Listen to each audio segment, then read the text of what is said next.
So last time we took a look at how the Axial Revolution came into Greece, and that gave us further insight into the meaning that we were talking about that has been lost in the meaning crisis.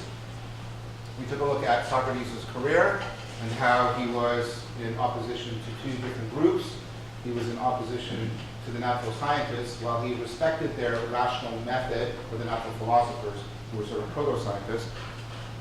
While he respected their rational method for getting at the truth, he found that their truth lacked existential relevance. It gave no guidance on how to transform oneself, how to free oneself from self-deception. Knowledge is not the same thing as wisdom, whereas knowledge addresses ignorance, wisdom addresses self-deception and affords self-transcendence. So Socrates, although influenced by people like Anaxagoras, was not ultimately satisfied with their approach. He also looked at another group of people who were claiming wisdom, the sophists, the inventors of rhetoric, and he was more deeply opposed to them because they tended to emphasize relevance disconnected from a concern for the truth. We took a look at Frankfurt's notion of bullshitting, that's what's happening in bullshitting, in which our behavior is being manipulated or altered by the salience or catchiness of things as opposed to a concern for the truth. And then we took a look at why that's so disastrous, because not only does bullshitting tend to undermine our confidence in our cultural system, bullshitting also is the primary way in which we can engage in or make ourselves vulnerable to self-deception, self-deceptive, self-destructive behavior, the very thing the Axial Revolution was trying to get away from. So Socrates was looking for instead something that would always keep truth and relevance mutually dependent, so that salience is tracking realness. And I said we could coin a term for that, take a term that already means something like that and be more specific, and we called that significance. So Socrates was very keen on significance, and part of that comes out in what Socrates claimed to know. He did claim to be wise, and then he claimed to know what he didn't know. And what that meant was he used his method of Enlincus to reveal that he could sense the limitations that are needed in order to avoid bullshitting. What happens in Enlincus is people very often find that their motivation far exceeds their understanding or their grasp. And that's what makes us liable to such self-deceptive bullshitting. Socrates instead knew what he did not know, and not in the abstract not in the abstract sort of statement sense, but when we talked about Ivan Illich knowing that he was going to die, the way you know that 2 + 3 = 4. But knowing it in that first-person perspective sense, knowing it in a way that keeps salience from outstripping truth and making us susceptible to self-deceptive bullshitting. So in line with that, Socrates did claim to know. He claimed to know that the unexamined life, the life in which we were not constantly checking on that, was not worth living. And he also came to know the ta erotica. He claimed to know what to find significant, what to care about. So this was the central thing. Unfortunately for Socrates, he was killed by the Athenian government, largely because he refused to give up practicing his Socratic philosophy and bringing the Axial Revolution in through his process of Enlincus and the introduction of aporia, that kind of where you get stultified by the gap between your motivation and your understanding. And that death of Socrates traumatized one of his most important followers, Plato. And Plato tried very clearly to understand how is it that self-deception could become so powerful that people will do something as self-destructive, as foolish, as killing Socrates. And Plato proposes the first psychological theory in history.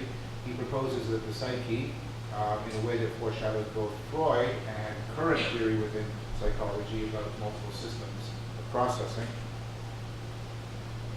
We have multiple centers that relate to the world in a different way. We have a part of us that is appetitive, that Plato represented with a monster. And that monster, it reacts to the shallow, superficial, immediate properties of things. It is often opposed by a part of us that acts much more rationally in nature, a part of us that can foresee the deep properties and look much deeper into time, into long-term goals, which Plato called reason, which we represented with a man, even though, given his settings, Plato was one of the least sexist of the ancient thinkers. And that part, that rational part of us, is very impotent to deal with the appetite. But there's a third part of us. There's a part of us that works in terms of honor, that works in terms of internalization. And we talked about how Socrates was writing, how Plato was writing dialogues about Socrates, not just to present Socrates' idea, but so that we could internalize Socrates, internalize the sage. When we took a look at Vygotsky's idea that that's how we develop our metacognitive ability. And of course, as the child is to the adult is to the sage. We internalize adult perspectives to develop metacognition. The adult can internalize the sage's perspective in order to turn that metacognition into second order thinking. The kind of thinking that inoculates us from bullshit. Now what the lion can do is be tamed by the man, and the two together can control the monster. What Plato had discovered is that at the core of self-deception is an internal conflict. The monster outstrips, right, the understanding of the man, and that's what makes us susceptible to so much bullshitting and self-deceptive, self-destructive behavior. But according to Plato, we can internalize Socrates. We can carry on a dialogue and then link us with ourselves and with others, such that we start to bring about an inner peace between the three, in the way that I just previously mentioned. That inner peace affords the psyche working more properly, right? And that allows it to see more deeply and clearly into reality. And that's theoria. And as it sees more clearly and deeply into reality, it gets accustomed to looking that way, to realizing things more deeply. And then when it turns that capacity back on itself, it is better able to see through the bias of the self-deception, the superficiality, to see more deeply into the psyche, so that the psyche can become more ordered. Now what that means is Plato had discovered not only that we have a meta-desire for inner peace, we also, and we talked about this last time, we have a meta-desire that what we desire is actually real. We desire to be in contact and connection with what is most real. And what Plato saw was a way, or at least proposed a way, in which by achieving inner peace, as I just mentioned, we can see more deeply into reality, that allows us to see more deeply into the psyche, realize an inner peace. And then it spirals like this. This is anagogic. So that the two deepest desires we have, two meta-desires, the meta-desire for inner peace and the meta-desire to be in contact with reality, can mutually be satisfied in a process called anagogic. And that's where we did the metaphor, the allegory, the parable of ascending out of the cave. Ascending from the world of darkness, it's Plato's extended metaphor for enlightenment, up the path to see the real world and to see the actual source of light and life, which is the sun. And so for Plato, we see the epitome of the actual revolution in Greece with this proposal for self-transcendence, internalizing the sage, the movement towards enlightenment. But what we see is that although there's commonalities between the Israelite version of the two-world idea and the Greek version, they both are very axial. We do see that the Israelite version tends to emphasize our narrative connection, which we talked about extensively. The Greek, and we're going to continue this today when we talk about Aristotle, the Greek version is much more nomological. It's much more concerned with the principles, the structures that govern reality, rather than the processes that unfold over time in a narrative fashion. So we're getting a sense now of two orders, two dimensions to this meaning that we're talking about. We've got the narrative order, and we're beginning to get at the nomological order. We're also starting to see the beginnings of the third order, the normative order. The normative order is how to move towards what is best, what is good. And we're already seeing that foreshadowed in Plato in this idea of moving out of the darkness into the light, moving towards what is more real, moving towards ultimately what is more beautiful, what is better, etc. So we have these three senses. The narrative gives you your sense of like purpose, right? The nomological gives you a sense of your connection to realness. And the normative tells you the connection so that you can move towards a better existence. And you need all of these, I would argue, or at least the West, I would say, had to argue, in order to try and best afford the movement out of self-deceptive, self-destructive behavior into self-transcending, flourishing existence. So, what I want to do now is turn to Aristotle. When we turn to Aristotle, we're going to finish off the Greek idea, and then we're going to see the Greek and the Israel idea come back together, especially in Christianity, which we already touched upon when we talked about Jesus and the early Christians and agape. So Aristotle is particularly interested in Plato's idea of theoria. Remember, we talked about this last time. This was seeing into the depths of reality. So Aristotle is going to keep that sense of vision, of seeing into things, but he's also going to transform it. Aristotle is going to go a long way in transforming Plato's notion of theoria into our notion of theory, which of course is the etymological origin of the word theory. So the difference is in Plato, you're still talking about something very Socratic. You're still talking about something that is a transformative vision. Aristotle is much more interested, although he's not unconcerned with that. He's concerned about wisdom, right? But many of you have perhaps seen that famous painting by Raphael. I got to go to Italy last year and go into the Vatican and actually see it. And I sort of stood beside the School of Athens. And it's a weird thing because you want to just stay there for about 17 hours because you want to contemplate it and look at it. But there's all these people, and they're all trying to get in, so you're trying to do the sharing thing. So you're caught between, the good and the true, and so you sort of stand there for a while. But I got to see it. It's a famous. So in that picture, Plato is pointing up. There's a tremendous emphasis on Plato and self-transcendence, and Aristotle is pointing down, right at the center of the picture, because Aristotle was very much more concerned with, right, sort of understanding this world. And we're going to see how that's going to have ramifications in Aquinas that paradoxically are going to start to contribute significantly towards the meaning crisis. So Aristotle becomes much more interested in explaining the notion of that what a theory does is help us to explain things. What it actually does is give us true statements about the causes of things.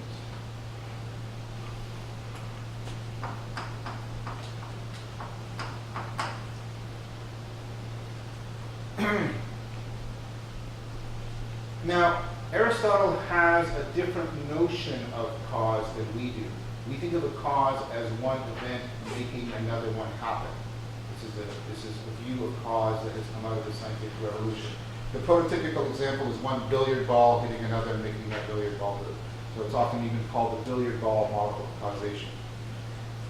Aristotle has an older view that the scientific revolution is eventually going to challenge. In fact, his notion of cause is very tightly connected to the notion of explanation. In fact, many people have said he has a theory of be-cause,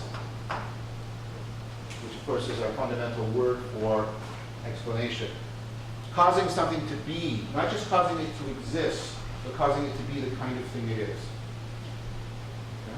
So many people talk about the four be-causes or the four causes found in Aristotle. This may seem completely unrelated to the issue of meaning. It's very important that we get this because this will make clearer how powerful an influence, right, Aristotle is, because Aristotle creates a worldview. It's not something that Socrates or Plato were able to do. Aristotle creates a worldview, and we'll talk about what a worldview is, that basically, dominates Western civilization for 1,000 years, such that the idea of science and the idea of Aristotle's teachings were virtually equivalent. It's because Aristotle is plausibly the greatest example we have in all of history of a universal genius. Somebody who shows brilliance in multiple domains of scientific inquiry. So, remember I said you don't want to be married to Socrates, because that would be horrible. You don't want to be at a party with Aristotle. Okay, because this kind of thing would happen, right? You'd say, well, I'm really interested in physics. And Aristotle would go, I wrote the book. Here it is. And you go, yeah, but I'm also, I'm dabbling in philosophy. I'm interested in metaphysics. Here's my book. I'm interested in the nature of the mind.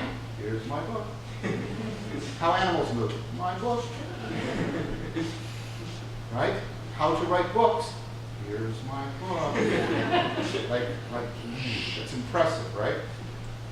And so why I'm going into this worldview is precisely because that's ultimately the level at which we want to talk about this meaning that we're talking about in the course, not just the level of personal meaning, but how that relates to our sense of a worldview and what a worldview is.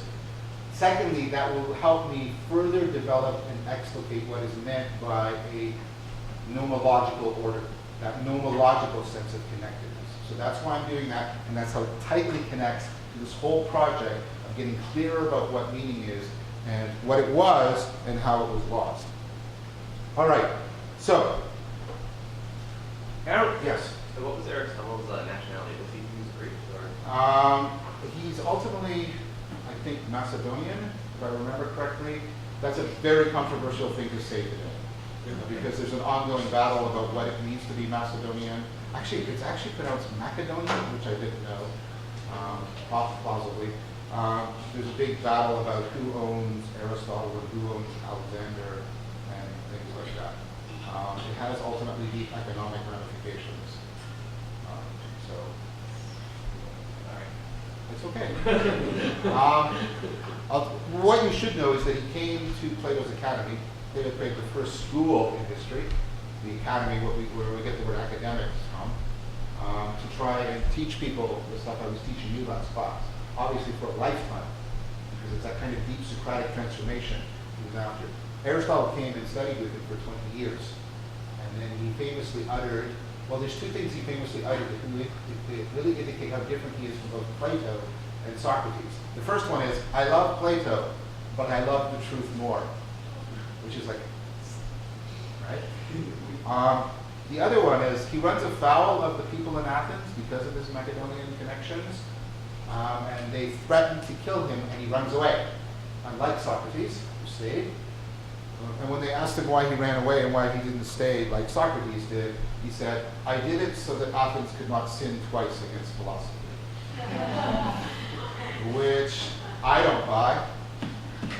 So, different guy. So, that's sort of a quick snapshot of his background for you. Okay, so Aristotle is trying to understand, right, what this means. And so he's coming up with a theory of knowing. He's trying to come up with a psychological account of what it is to know and how we know when we know. Now for us, and we're going to see why later, probably next lecture, for us to know something is to have an accurate description of it. It's this picture, it's a representational idea of knowledge. When I have a true representation of something. Right? Now, for Aristotle, there's a different understanding of that. Right? So, let me show you this, and this is actually work. Some of you know this if you've done psych with me, or if you've done College 250 with me. This is a bit of work from the nature of concepts. How people have two different things. You have to keep them distinguished.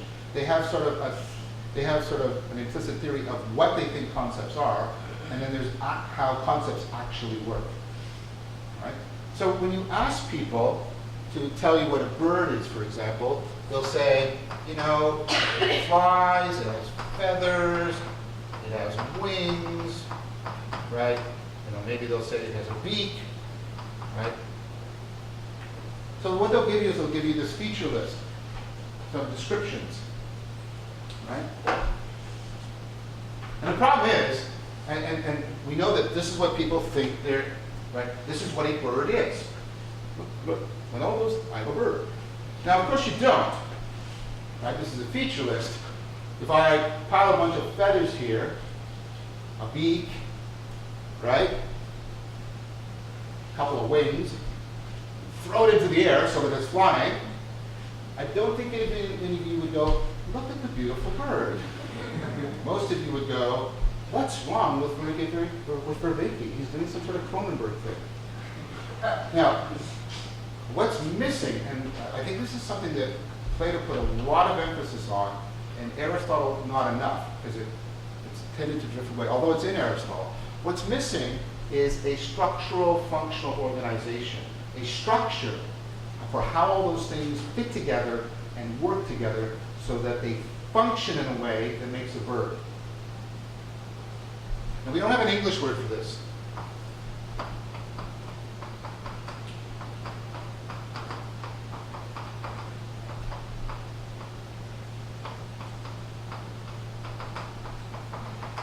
We do have something sort of at the chemical level that's close to it, the idea of like a chemical formula.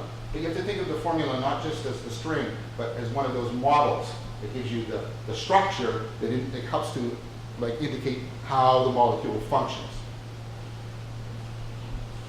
The Germans have a great word for this, right? It's called Gestalt.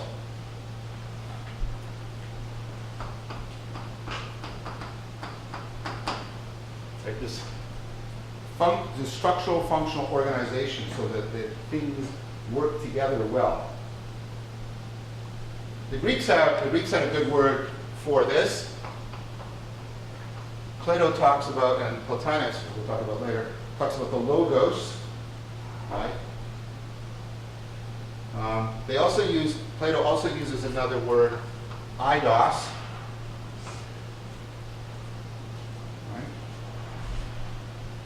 Now, we've translated this two ways. It is the basis of our word idea, which doesn't correspond to what I'm talking about anymore, so that translation is no good. Another one is we use this word form. The problem for us is we almost all, when we hear this, when we hear the word form, we just think of shape. It's not just shape, it's a structural, functional organization. So this is often called Plato's theories of the form, or it's called Aristotle's notion of formal cause. But it's not the shape of a thing. It's the way it's organized so that it functions in a way that makes it be what it is. Remember we're talking about what makes something be what it is. If you'll allow me, the way in which these things are structurally, functionally organized, right, this logos, this gestalt, is mostly what we mean by a bird. By the birdiness, sorry for this, of a bird. And when I ask you what that structural functional organization is, it's very hard for you to put it into words. You know it though. I know you know it because you could recognize birds in flight and you can make lots of predictions about birds that you probably haven't even thought of to make because you're carrying around the structural functional organization. Yes? Could you speak very loudly? Oh, just to add something, one time a previous professor compared this to like color. Like color is just you can't picture this stuff. That's right.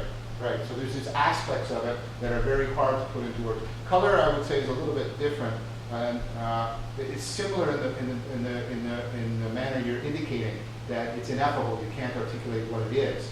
But the Greeks had a lot of trouble with color because it didn't fit nicely into this idea. Okay, so now here's how Aristotle therefore differs from us when he talks about knowing.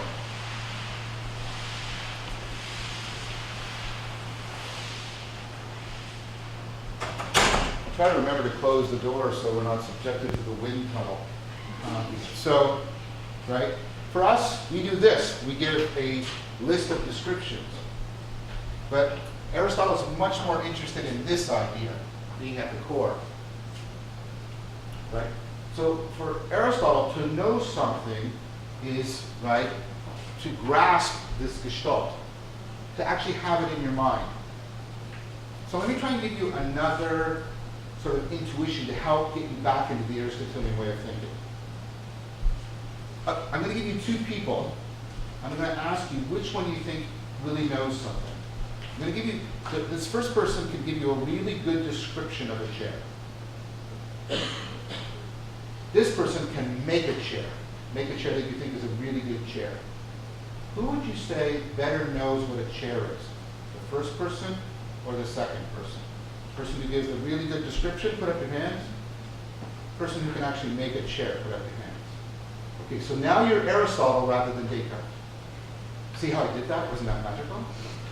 Okay, so what I mean by that is, right, you give up this idea and you say the core of knowledge is actually the ability to cause something to be, and the way you cause something to be is by putting a particular form, in this sense of the word form, putting a particular structural functional organization into it. And to know something is to actually possess that structural functional organization as a causal power in your mind.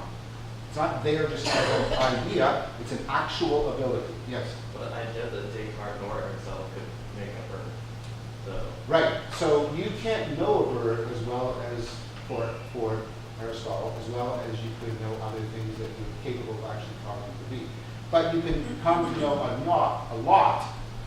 And this, right, and this means also that other things are much harder for you to get knowledge of, like the stars and things like that, because your capacity to make them is very significantly diminished.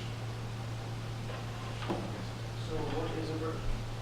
How would Aristotle answer that question? Well, Aristotle thinks that what he can do is give he thinks that what binds this together, this is going to be a little bit, I can't go into this very long.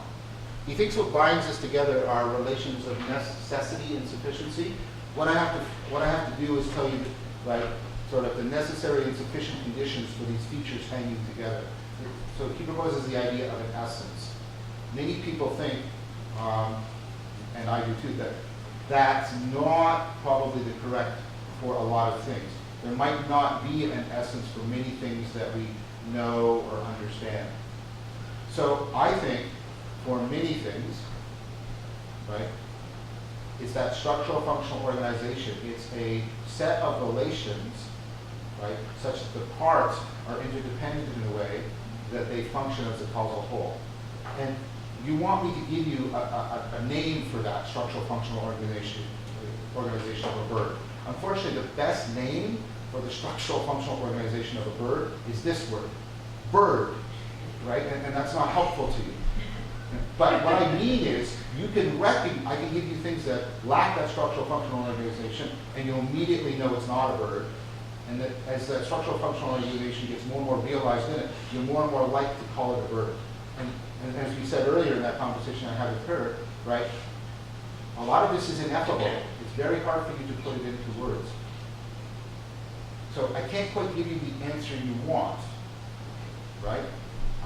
Because one of the things we've discovered in cognitive science is that for very many of our concepts, the things we know, we can't give a definition of them. It doesn't work that way. Yes?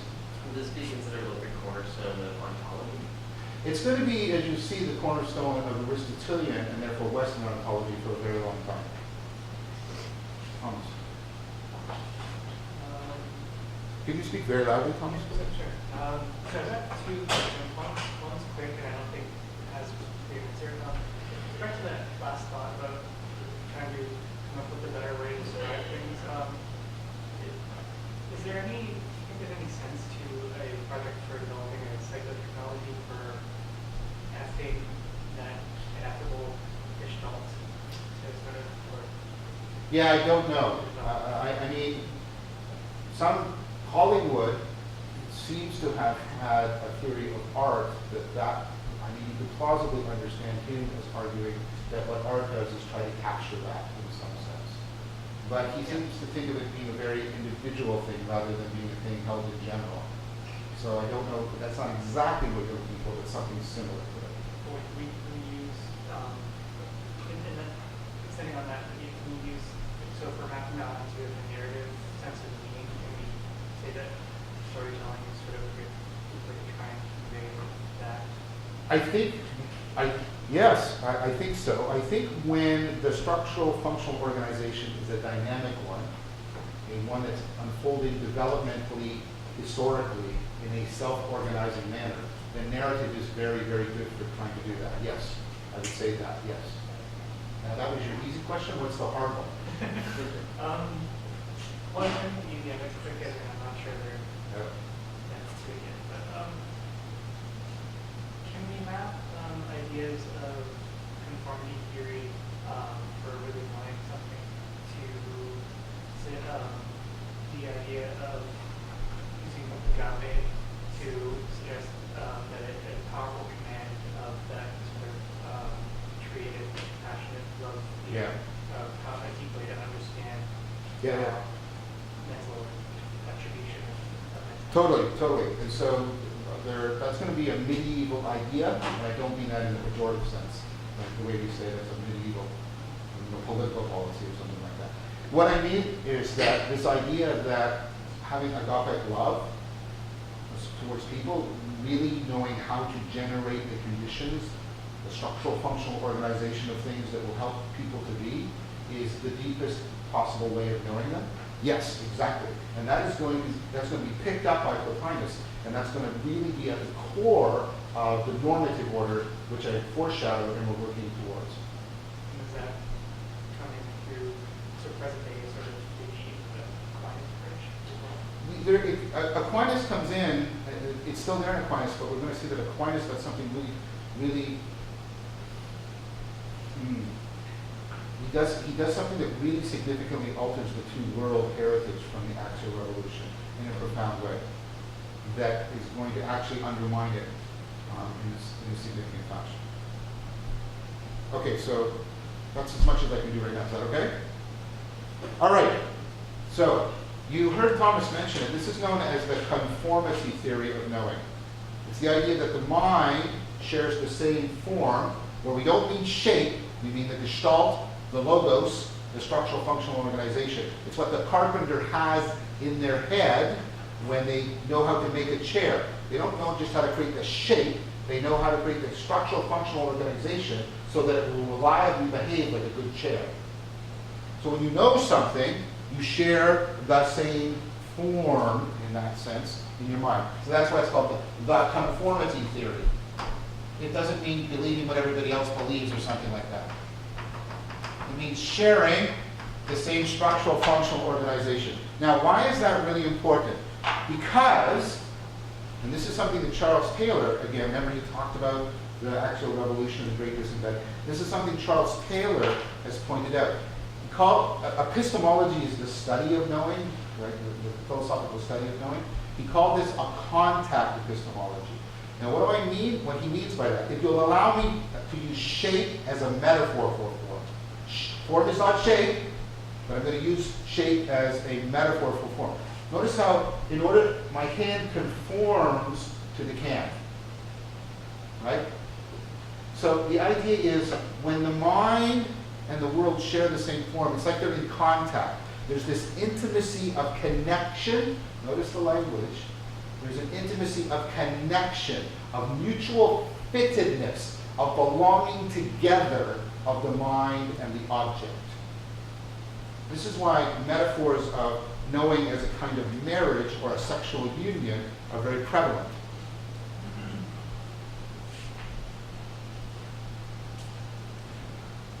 So this is what it is to primarily know. Now there's the other causes, and there's the one you already know. Aristotle had the effective causes, where one event causes another event as its effect, the one we're all familiar with, the billiard ball notion. He also had a material cause, to say what something's made out of. We sort of have that idea, but we think it's ultimately reducible to the billiard ball model. And then one we don't have anymore, and this is one, though, in which there is a possibility of linking to the Israelite notion of narrative. So the two that are really important to us, and they're deeply related for Aristotle together, is the formal cause, which I've just, like what you grasp when you know something, and then another thing that's been called Aristotle's notion of a final cause. Because Aristotle had the idea that everything was acting on purpose. Everything was acting in order to try and reach its fullest potential. Okay, so this is going to bring me into another aspect of Aristotle's theory. First of all, the word I just invoked was invented by Aristotle. The idea of potential was invented by Aristotle. Because he's trying to account for how things develop. Unlike Plato, who was only interested sort of in a static understanding, his father was a physician, and the physicians of ancient Greece actually ran experiments. And Aristotle himself was like a biologist. He was very interested in the development of organisms. So in order to account for that development, Aristotle developed a particular theory. And we're going to also need to know this theory for getting at the normative order. Right now we're concentrating on the nomological order, but this is going to bridge. Okay, so notice how we talked about the carpenter making a chair out of wood. Okay? Now the thing is, you can make wood into other things. The carpenter could make the wood into a chair, could make the wood into, a table, could make the wood into a ship, could make the wood into a house. Right? None of you are perplexed by this, I hope. All right. Now, what Aristotle pointed out is, what that means is, the wood is potentially a chair, it's potentially a table, it's potentially a ship, or it's potentially a house. So, this is the potential to be many different things. Each one of these is actually a house. Why? Because it's wood that has been structurally, functionally organized so that it acts as a house. This one is actually a ship because it's wood that's been structurally, functionally organized so that it acts like a ship. Notice how the same wood can be actualized in many different ways.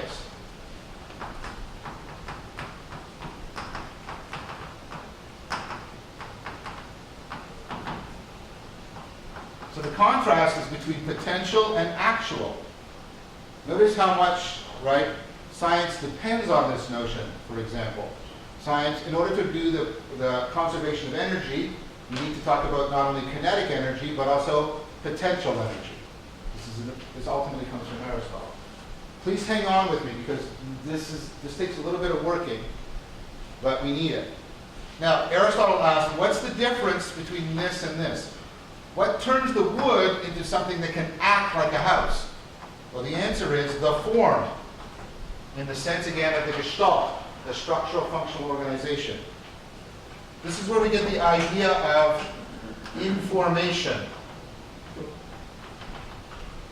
Putting a form into something makes it be the way it is.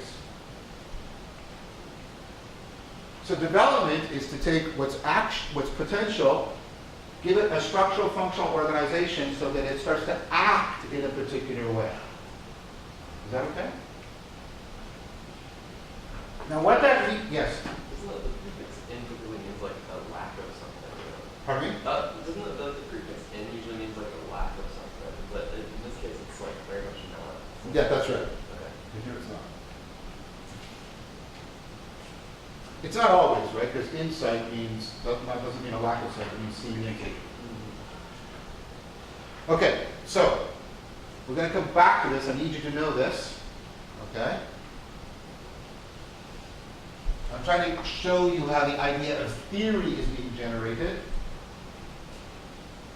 Now what that means is that everything is in a process of actualization.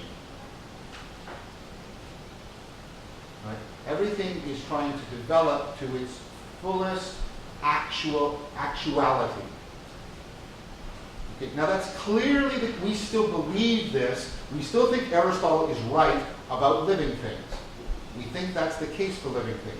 That living things take potential, food, they put it into them, they put a structural functional organization on it, which ultimately comes from your genetic code, right?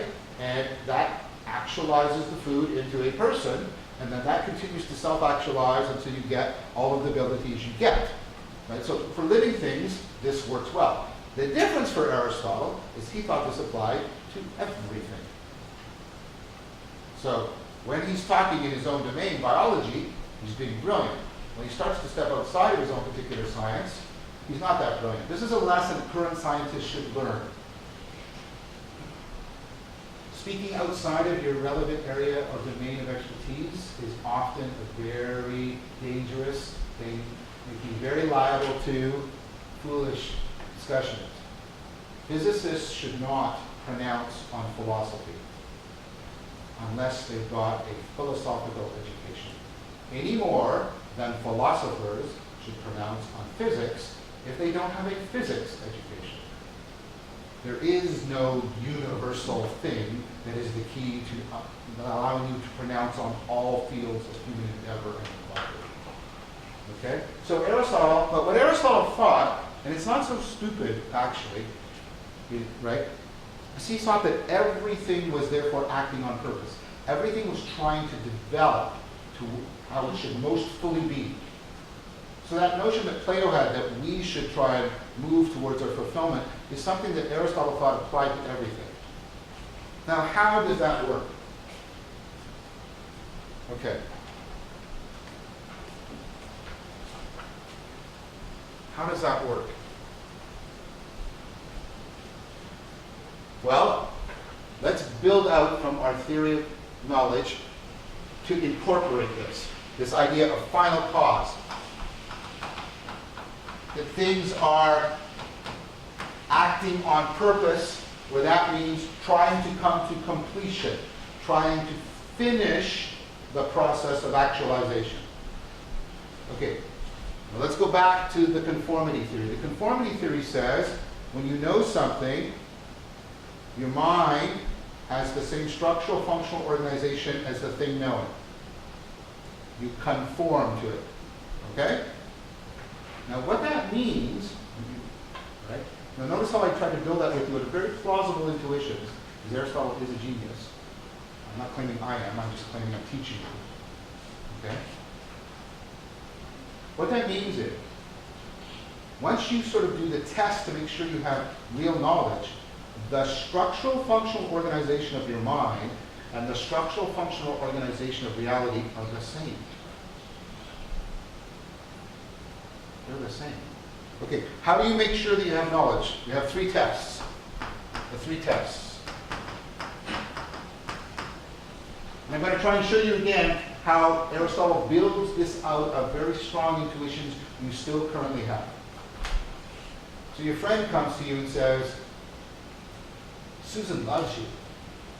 And you're interested in Susan. So getting this, coming to believe this was true would be, a pivotal moment in your life. At least maybe. Right? And so you go, well, how do you know that? And the person says, well, I heard Susan say it at the party last night. And your first response is, right? You were drunk. Come on. So the first thing you do is you claim the organ for obtaining the form was malfunctioning. Right? And then your friend says, no. I heard this before I was drunk. I heard Susan say that, right? That she really likes you way before I was drunk. And she said it multiple times. So I know I'm remembering it. And you go, come on. There's so much noise at that party. So the next thing you do is you make sure that the medium isn't distorting the information flow in some fashion. And then your friend says, no. I was in the kitchen with Susan when she said it. I wasn't in the main party. I could hear her clearly. And then you go, yeah, but how do you know you're getting it right? And then your friend says, it wasn't just me, Tom and Andrew and Agnes also heard her say it. And then you go, oh, I think Susan really likes me. Because you do the 3 tests. You check to make sure the relevant organ for picking up the form isn't malfunctioning. You make sure that there's no distortion in how the information was flowing. The medium isn't distorted. And then you look for rational intersubjective agreement. Now for Aristotle, that doesn't just mean everybody's opinion. It means after a lot of rational discussion and debate. When you do all those things, you then go, ah, that's real. That's why if somebody said, I saw a ghost, and you say, well when? Last night in the fog, you go, eh. Or yesterday afternoon when I had, done a lot of magic mushrooms, you go, well, right? Okay, so, right, things like, so you do these 3 tests, which we still use.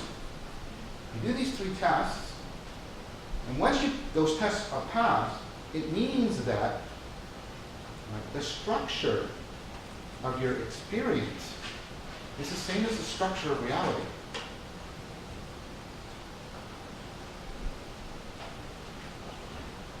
Now, how does reality seem to be structured to you? It seems that we are at the center and that things are moving around us. And that for Aristotle, things are moving on purpose. Why are they moving on purpose? Because, right, there is a place where things belong. There are basically 4 elements, and Earth is at the center. So if something has a lot of Earth in it, it moves towards the center where the Earth is, because in that way, it can fully actualize its earthiness. Right? Things are moving on purpose because of an internal drive to come to fulfillment. This is a living universe, almost. Everything is acting on purpose. Everything is trying to come to fulfillment.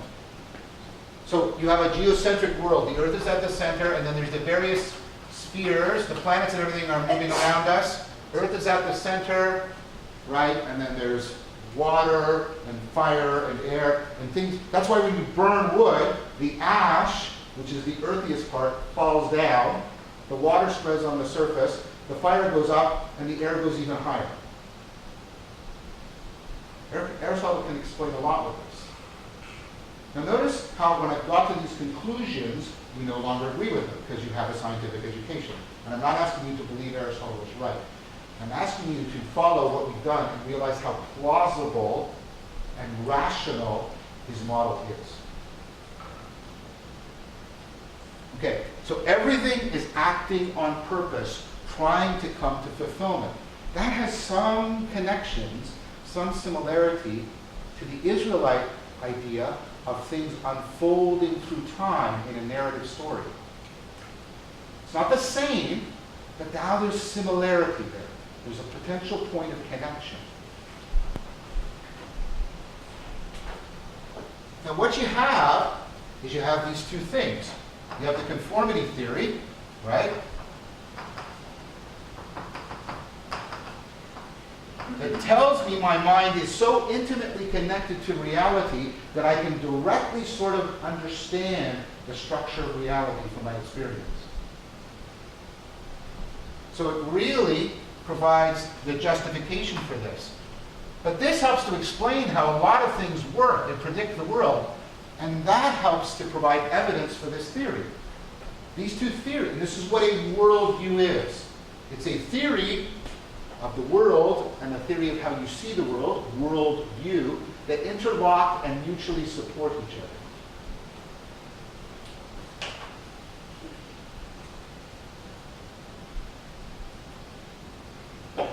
So everything has a place. Everything has a purpose. Everything is moving towards completion, and you can have a direct and intimate knowledge of that. Yes, Anna? Is this like the dynamical systems theory view of history? Pardon me? Is this like the dynamical systems view of history? Is this a dynamical systems view of which? Of history Of history? and art. I don't know. I don't know if Aristotle has anything like the Israelite notion of history. He has a Greek notion of development, but it doesn't seem to have what the Israelites would think of as an overarching beginning, middle, and narrative structure in which a universal problem is being solved. Okay, so just one second. This lasts 1,000 years precisely because it so, right, meshes with our experience and it makes such good sense.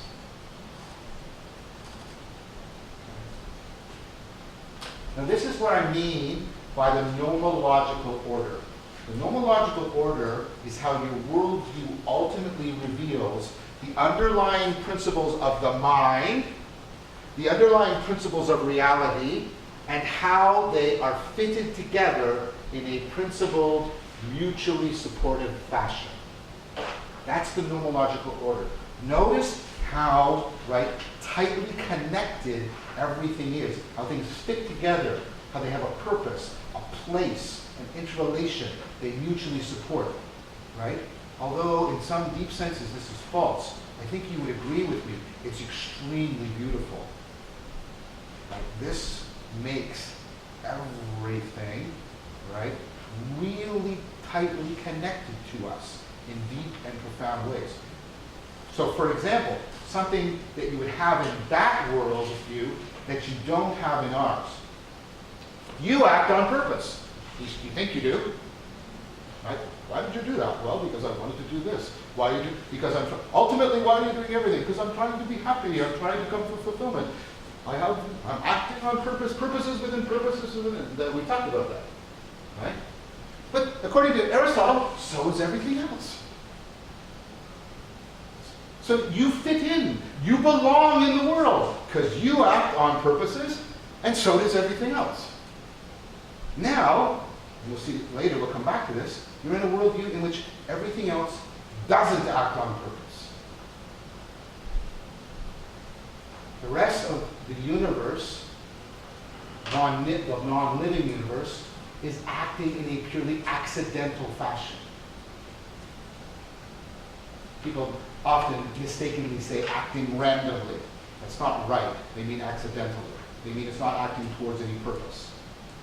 So now, instead of you belonging into an ocean of purpose, you are an oasis, a diminutive, insignificant oasis in a purposeless universe. That's a little bit different, right? That feels different. Okay, so this is the nomological order. This sense of you're deeply connected to reality because of the way the mind works, the way the reality works, and the way the mind and reality work together. Now, at the heart of Aristotle and Plato was another order that hasn't been quite explicated yet. In Plato we have the ascent, right, to what is most real, and there's this notion of actualization in Aristotle. So there's a guy that comes along and he wants to reunite this, if I can use this word, I'm going to use it vaguely right now, the spirituality of Socrates and Plato, that axial age, self-transcendence, right? The anagoge, that process. He wants to reunite that with the Aristotelian science. He wants to bring the two together so that the best science of the ancient world and the best spirituality of the ancient world would be deeply integrated together. So to use some, right? So sort of two aspects, right? The Socratic Platonic aspect and the Aristotelian aspect would be deeply interwoven together.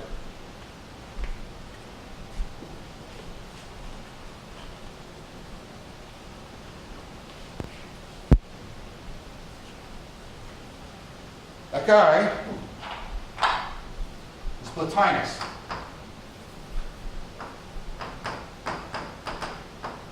basically creates sort of the grand unified field theory of ancient thought. He basically does this huge integration. That's why I have some of his words tattooed on my leg, because he represents, in some ways, the culmination of all of this work, at least to my way of thinking. Okay, so Plotinus wants to integrate, if you'll allow me this language, the Platonic ascent with this Aristotelian model of development. He wants to integrate the Aristotelian idea of development with the Platonic idea of ascent, so that we get a scientific spirituality and a spiritual science, the two deeply interwoven together. Something that we feel are very deeply pulled apart in our modern worldview. Okay, so how does he do this? Okay. He takes this notion of development, and then he basically integrates it into an ascent model. And he takes Aristotle's theory of knowing, right, and he integrates it with Plato's idea of anagoge. By the way, just as advertisement, you notice how I have to teach you all of this stuff and bring all these ideas together in order to give you a glimmering of what Plotinus is on about? That means you can't do this. And I'm not insulting you in any way. You can't just go and, hey, I'm going to read some Plotinus, and pick up a book, a translation of Plotinus, and start reading it because you wouldn't know what the hell is going on. Okay? So, right? How did he do that? How did he bring these ideas together? Okay, so Plotinus says, well, when I know something, when I come to know it, so he's thinking developmentally. When I learn about something, when I come to know it, I come to be more and more like it. So he saw the act of knowing as a fundamentally, listen to the word, transformative process. It actually changes the structural functional organization of the mind. So as I know things, my mind actually gets transformed more and more to be like what it knows. So the more deep, it's like Plato's thing. The more deeply you know something, the more and more you take on, right, its form, the more and more you become actually like it. The more and more you are realized in relationship to it. And we don't think that anymore about knowledge, but that's part of the Aristotelian idea. Okay, so first of all, Plotinus takes the conformity theory and changes it into a transformation theory. Getting that Socratic notion back. When you know something, right? Okay. So, and then he's going to take this part of Aristotle and the development and put it into a hierarchy. Now what do I mean by that? So take a look at this. Wood is the potential for all these things, but there's something that wood actually is. What is wood actually? Wood. Okay, it's actually wood. It acts like wood. It doesn't act like stone or water. Which means this isn't pure potential because it already has the form of wood in it. You know what I mean by that? It already is the structural functional organization of wood. So what Plotinus and other people, and it's in there in Aristotle, but not the way Plotinus is going to use it. Underneath this, there must be something that is just pure potential. It's not actual in any way. It's the pure potential that can receive the initial forms for things. Now what he did is he took the Greek word for wood and Aristotle, and he sort of made it bigger. Like he capitalized it. So this is the Greek word for wood. We don't use this word anymore. We use the Latin equivalent for this, matter. But notice I'm using this word very differently than we use it now. Matter for Plotinus and Aristotle isn't an underlying stuff. It's a potential to be anything. It's pure potential. The closest thing might be something like our notion of potential energy.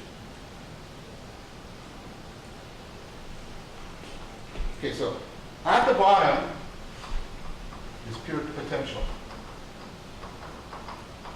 Now, what I do, there's a process of development in which it gets informed by something, right?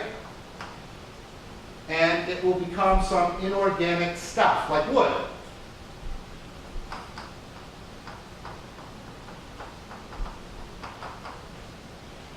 Right?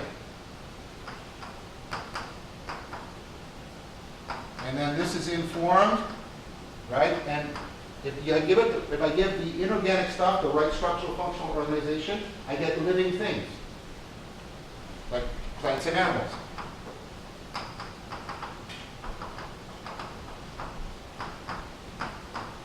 If I give a living thing a particular structural functional organization, it can become a self-moving thing. It becomes something that has suke, something that can move itself.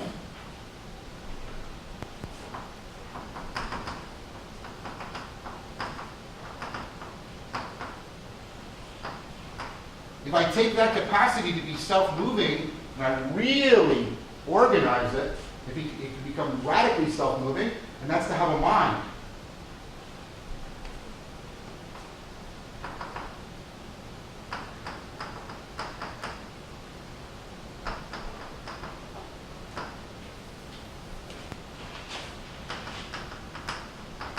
And then, of course, I can take that mind and, remember the axial revolution, I can give it a certain structural functional organization, a certain psychotechnology, and I can turn that into a rational being.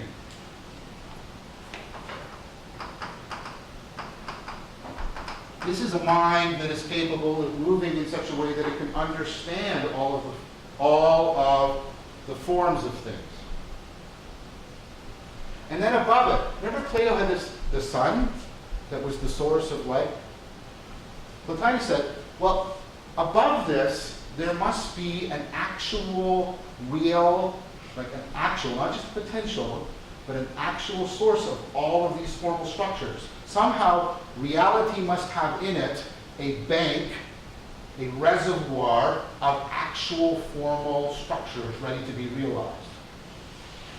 So above it, he thought there was this world of pure forms, structural functional patterns that make things to be. Where are all these patterns coming from? Right? And because they're the source of actuality, they must actually exist. And then there must be a form for being a form. There must be the ultimate thing. He called that the one. The one is the source, right? It's whatever it is in reality that gives us all of the patterns of structural functional organization. It's that source. And notice it's up here because it has to be the source of all actuality. Down here is the source of all potentiality.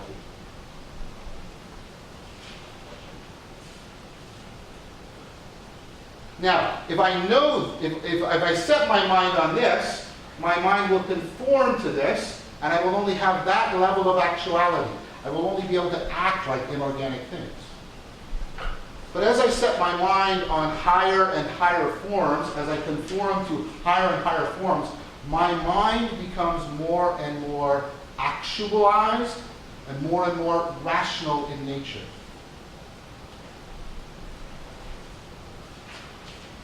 These things have more and more intelligible structure. They have more and more of a structure so which they can be known and through which they are actualized.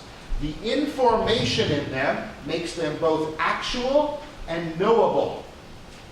You can't actually know this. This is pure chaos. It has no form. If you try to contemplate this, your mind would lose its structural functional organization, and you would disappear as a mental thing. Think about the opposite, though. If your mind could contemplate this, if you could know that, you would be one with, right, the ultimate source of what makes everything knowable and actual. Now remember, you couldn't even put into words the form of a bird. There's no way you're going to put this into words. Okay? So this is simultaneously a completely rational assent of knowing and a mystical assent of transformation. It is both a rational assent, where you know more and more intelligible structure, and it is a transformative assent, a mystical path of transformation. You are becoming more and more one with the one. By the way, this is why Nia was called the one.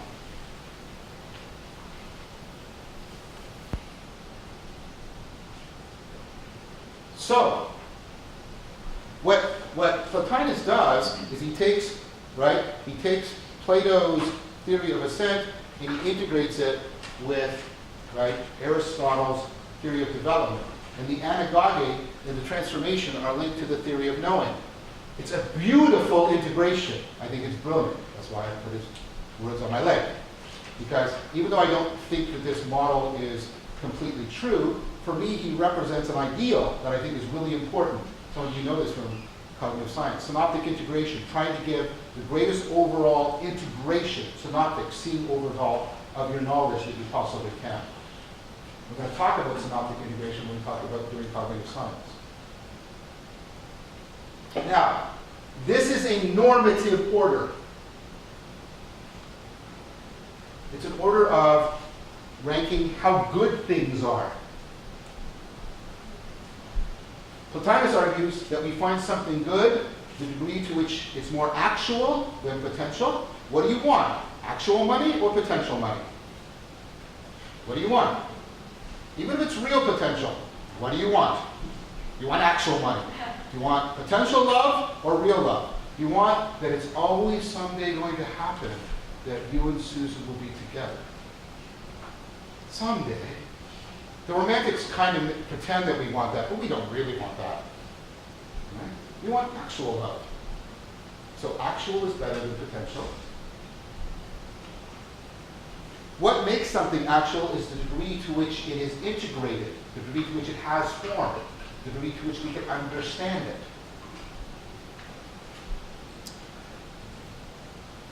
And what does that mean? Plotinus thinks that we find things beautiful the more sense we can make out of them, the more we can understand them. The less we can understand them, the less sense that we can make out of them. Now, sometimes we can have wonder, we can sense that there is a sense to be found, and that's intoxicating. But if we sense this is completely and perpetually incomprehensible, our reaction isn't one of pleasure, according to Plotinus, it's one of horror. It's one of horror. So, we want actual intelligibility. What we most fear is potential chaos. So this, for Plotinus, is what evil is. Evil is a hole in being. It is a lack of form. It is a lack of actuality. It is the thing that we find most abhorrent, the thing that is most repellent to the very nature and functioning of our mind, according to Plotinus. This, as you may expect, is what good is. Most actual, most intelligible.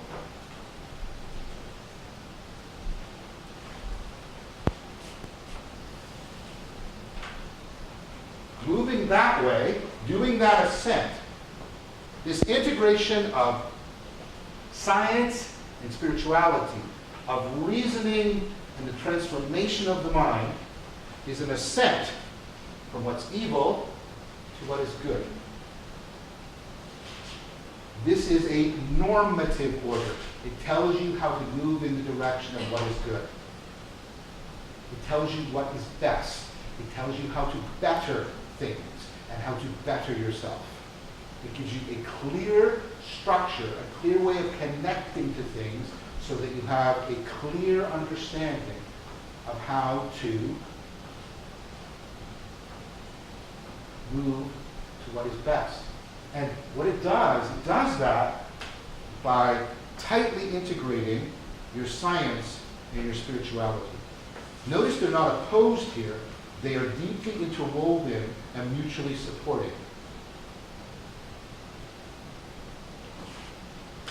So we have these three orders. So Plotinus brings Aristotle and Plato together, and he generates the normative order that is aligned with the noological order. Okay? This is a normative order, and I showed you how you got it out by interacting with Aristotle's nomological order. So Plotinus integrates these two together. Bless you. That's what Plotinus does. He integrates the nomological and the normative orders together. We also saw that there's the potential, notice the Aristotelian word, there's potential for integrating this with the narrative order because of this notion of things acting on purpose. Somebody is going to come along and say, oh, I can do this.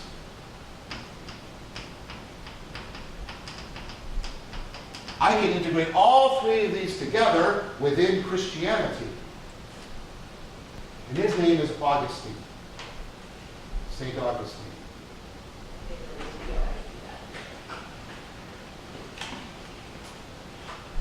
Okay. So, after Plotinus, things are getting very bad in the ancient world. The Roman Empire is entering its final decline period. Right? And in a way that was similar, not quite as extreme, but close in some ways, to what happens with the Bronze Age collapse. As the collapse of the Roman Empire starts to open up people to new possibilities, new ways of thinking. It also starts to put a huge emphasis on people for how to deal with the world in their eyes becoming more and more evil. See, as the world descends into chaos, it's not just that it's becoming a more dangerous place for them, which it was, it's also becoming an intrinsically more evil place, which adds a dimension to it. Let me pick up on that theme of evil just a little bit. Okay? In this worldview, you have an explanation for evil. Evil literally has a place. It has a source. It has a reality that it is attached to. Evil is a real thing. It exists independently of human beings. Right? And that allows you to explain why you find so much more evil, or how evil can be increasing in the world. Now, for many of you, and you're right to think this is starting to pull away from the axial idea that we're the source. I get that. I'm not ignoring that point. But I want you to concentrate on how, when things are falling apart, this is a stranger. It's kind of comforting to have an understanding of evil. One of the problems we face, right, and we faced it a lot, especially in the latter half of the 20th century, the beginning of the 21st century, is trying to give a meaning to this word evil.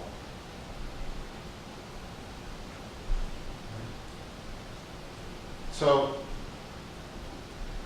we have tried to do it in thinking that just in terms of being very immoral,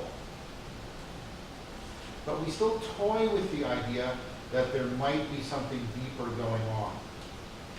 Right? So, when we try to talk about evil, it's even hard for me to do because it feels very foreign inside my mouth. Talking this way, I'm a scientist. Right? But when we talk, when we want to represent, like, we have two kinds of movies. Let me try it this way. We sometimes have movies where we show like considerable immorality, where people do things that we consider very immoral. Like we might have movies, about, a very racist part of our own past. and how immoral that was. And we understand that in a sense. Yes. And then we have these other movies, horror movies. I don't even know if they're horror movies, in which we actually portray evil. And you can't say it that way. You have to say it like evil or something like that. And it's this metaphysical thing, right? And this is what I ask you. Why are you still so attracted to that? Why? You don't believe it, I take it. Why are you still so attracted to it? Okay? Because it represents something. It represents a kind of connectedness, a groundedness to why things can be so bad. It gives you an intelligibility for the chaos of things. That's the temptation behind conspiracy theories. Okay? So one of the problems we have, right, in a sense is we have a problem that the ancient world didn't have. I don't mean the event, I mean the thing. We have the problem of evil. So one of the things people try to work out is, what do we mean by that and how do we account for it? Right? So, this is all happening. Things are collapsing, the world is looking more evil, and there's a particular guy, and he has this really traumatic event. And these two things I just said are going to be linked in a sec, so just bear with me. He's a kid. He's like a teenager. And I know this won't sound like much to you. He and his friends break into someone's garden and he steals a pear. Like a pear. Right? Most of us are going, yeah, so what? Okay, in terms of its consequences, no big deal. The guy's name is Augustine, and he's really traumatized by this event. Because it hits him very deeply. He says, I didn't want the pear. And I wasn't really that concerned with impressing my buddies. Maybe he's lying to himself, but let's say he's not completely. He said, I did it because I just wanted to do the evil. And he's sort of traumatized by this. He's like, what's going on? Like, why would I want to do this? And then this starts to unfold in his life. Right? Because if you read, he writes the first autobiography in the West, called The Confessions. The first autobiography. He invents the autobiographical self. We'll come back to that in a second. But in that autobiography, he basically portrays his life, and what he has is what we would probably now call today, although it's a controversial diagnosis, but he seems to have something that would be a textbook case of it. He seems to be a sex addict. Like he just, but this is his way of describing even like his sexual life. Okay, here it is. I'm always licking the open sore of lust.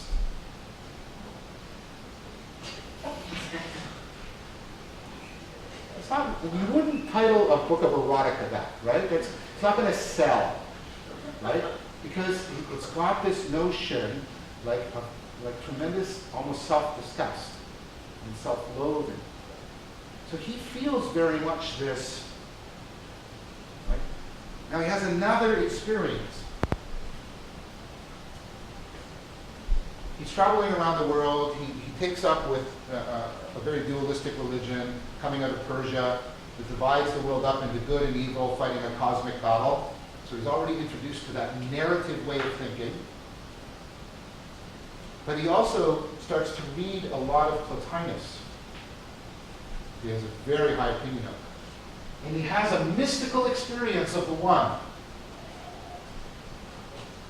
And he can't hold it. He falls away from it. He can't get back to it.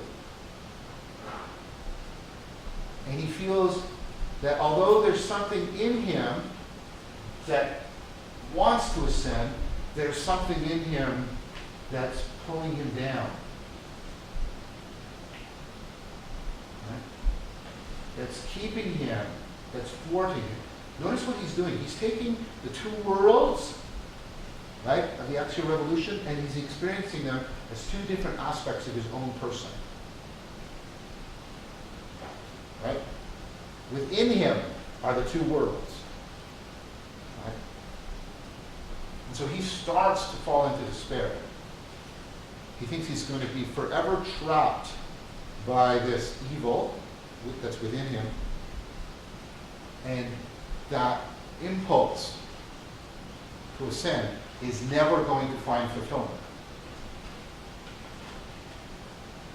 And then what happens is he starts reading, he has this weird experience, and he starts reading the New Testament, the works of St. Paul. And he becomes a Christian.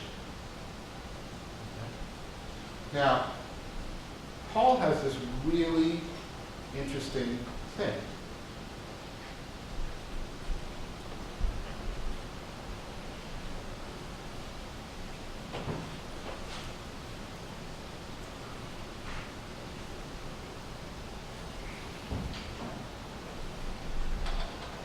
So, Paul is a Jew. He's also a Roman citizen. So, unlike a lot of Jewish people, he's actually very committed to the Roman Empire. He's a Jew at the time in which Christianity is emerging in ancient Israel. So now Paul's back around 40 AD, or CE.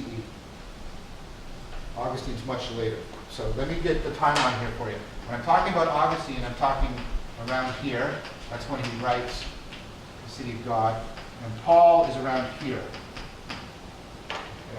But Augustine is reading. Now Paul is a convert. He starts out, as Saul, the Jewish person, right? And he's going to be converted into Paul. So this is going to be an important idea, okay? This idea of conversion. So he's actually persecuting the Christians. He's trying to kill them. Because he sees them as a horrible threat to the Jewish way of life. He's riding to Damascus to try and kill some more, and then he has this visionary experience where he sees Jesus talking to him. I don't know what to make of any of this, I'm just telling you what he reports. And he goes from being somebody that persecutes the Christian to being somebody who supports them, and he changes his name to show how he has gone through what Jesus talked about being born again. And what he thought was, and how he tries to understand it, is he tries to understand that he has this inner conflict.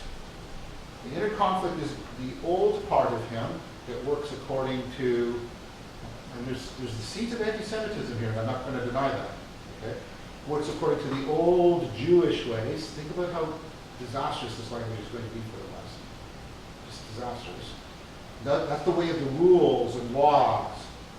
And now there's the new story, that's what New Testament means, which is according to agape, living according to agape. And so Paul does this interesting thing where he understands the conflict within himself as the conflict between these two cultures. And then he does something even more bizarre. He thinks that God is going through the same conflict. He thinks that God is caught by these two sides of himself. There's a part of God that wants to be just and treat us the way a ruler should. And in that sense, we're all guilty, right, of sin. We've all deviated too far from the path of history, and we should all be killed. But there's the other part of God that Jesus revealed.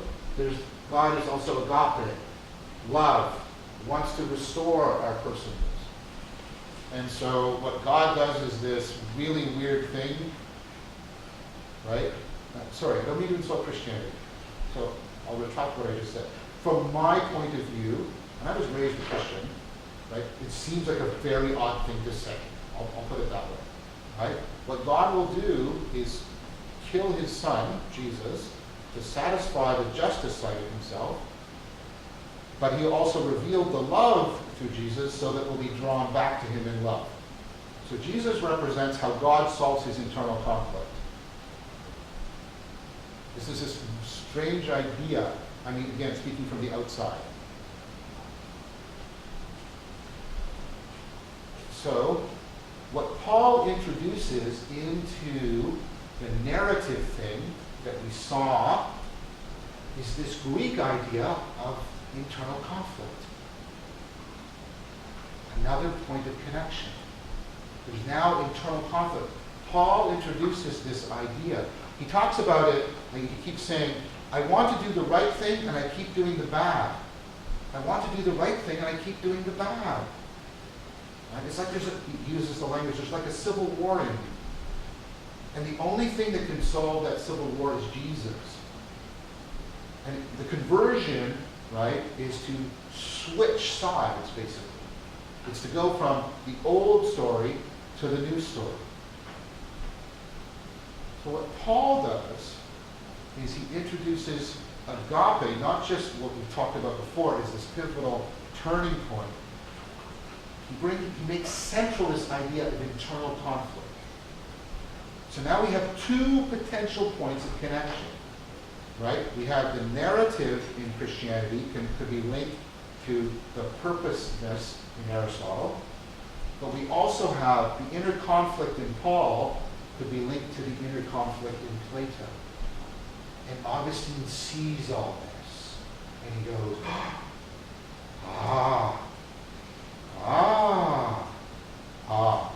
He doesn't write quite that way, but if you read the Confessions, that's what a lot of it is you hear him almost saying, aha, aha, aha. It's like he's got these two machines, and he sees how they fit perfectly together.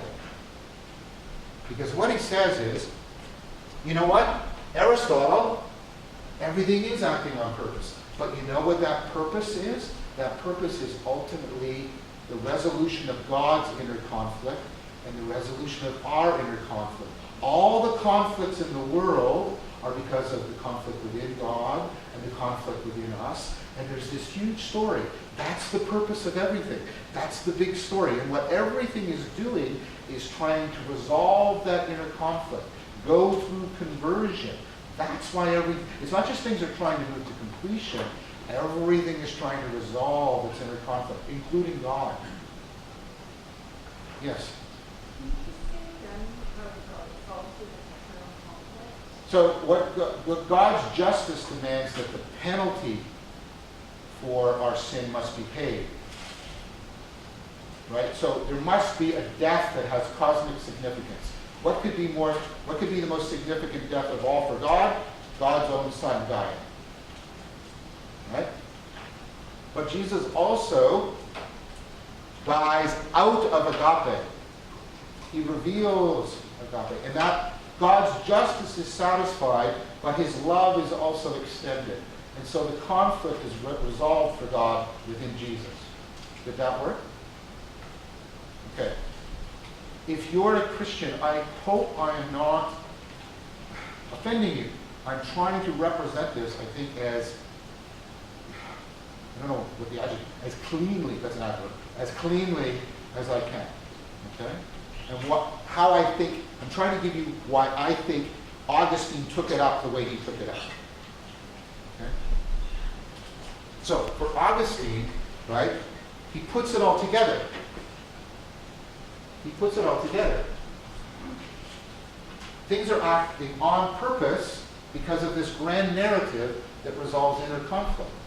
Why do we resolve inner conflict? Because we do have that drive in us to ascend.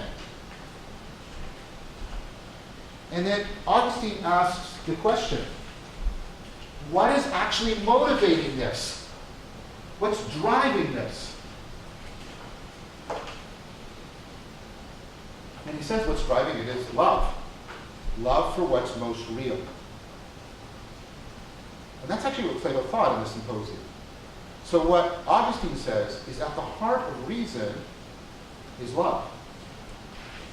Love is the desire to know things by becoming intimately one with them. Right? Now, our love ultimately has to be dependent on God's agapic love. God giving us love before we deserve it, before we can earn it. Like the way we give love to a child before they deserve it, in order to help actualize them as persons. God is loving us, and that creates in us, like a child, the impulse, and I don't mean in an insulting sense, the impulse, right, to move more and more to what's real. What's driving us is the love for what's real. That's at the heart of reason. That's at the heart of this ascent. Right? Love was deeply within reason, and it can help you grow beyond reason to what reason always sought. At the heart, driving this, is the love for what's real. And it can help you move beyond, right, what you can actually put into words, to what you were always seeking in reason, which was the deepest inner peace and the deepest connection with reality. Right? So Augustine integrates agape into anagoge. He integrates agape into anagoge. Right?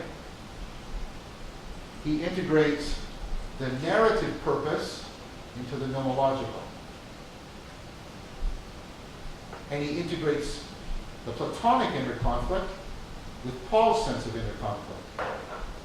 He's giving this grand account of history, and he's creating also the notion of autobiography, how your inner conflicts somehow are connected with the grand story of history.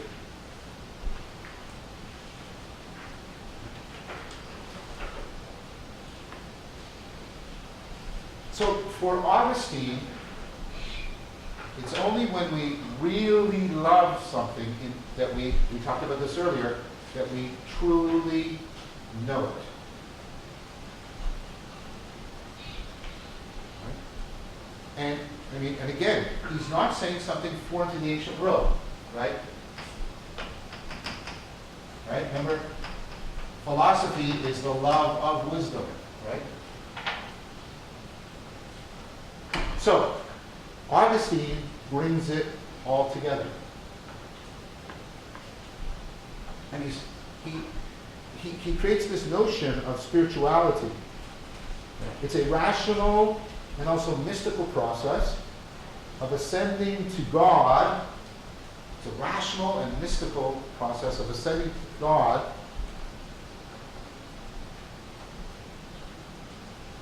through increasing realization of the interconnectedness of love and reason. And that's at the heart of wisdom. It's only our love for what's real that can draw us beyond evil and self-deception.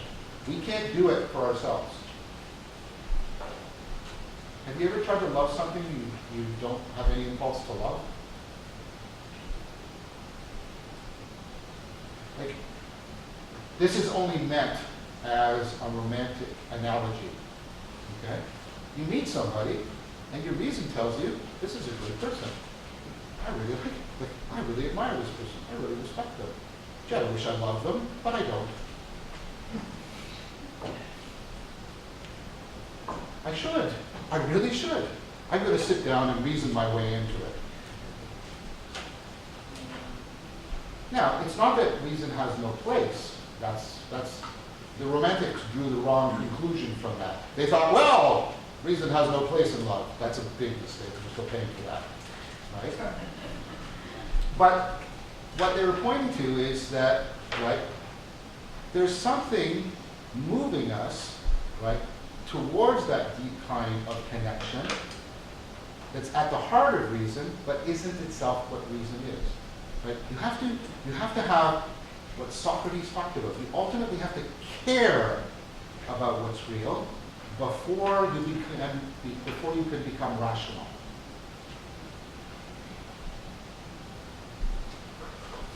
So, what I'm trying to show you is that Augustine integrates all of these things together. And then he internalizes it. He makes it personal and lived. The nomological order, the narrative order, the normative order, and he's not just thinking it, this is how he lives. He is completely internalizing it.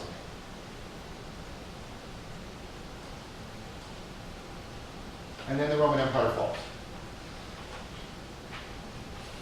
In fact, he's writing this book called The City of God as literally, he's in a city called Hippo in North Africa.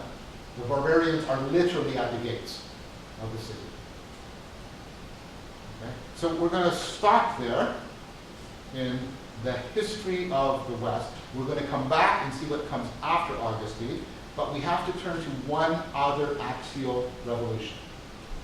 Okay?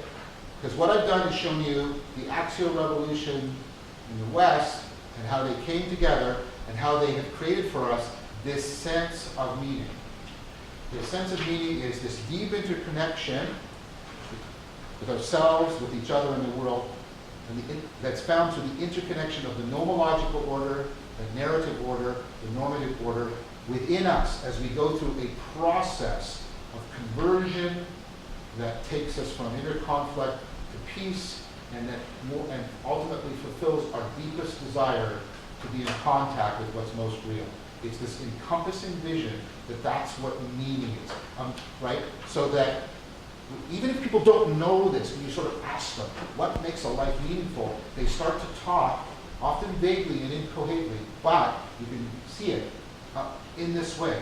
They talk about purpose and connection and becoming a better person and, overcoming, inner conflict and getting to what really matters. They use all of this language because it has infused our cultural understanding. This is the way we have sort of understood the axial revolution and the sense of meaning and wisdom that it has given us. But there was another place that we're going to talk about for this course where the axial revolution took place, and that is in India. So now we're going to turn the clock back to about 500 BCE and talk about the axial revolution in India. Okay? So we did the West, and we saw a lot of things. We saw this sense of meaning, this sense of wisdom, the three orders, how all this comes together, right? And we saw also all the beginnings of scientific thinking, psychological thinking, autobiographical thinking. All of this stuff that's going to be crucial in cognitive science was also emergent then. In India, something else is happening.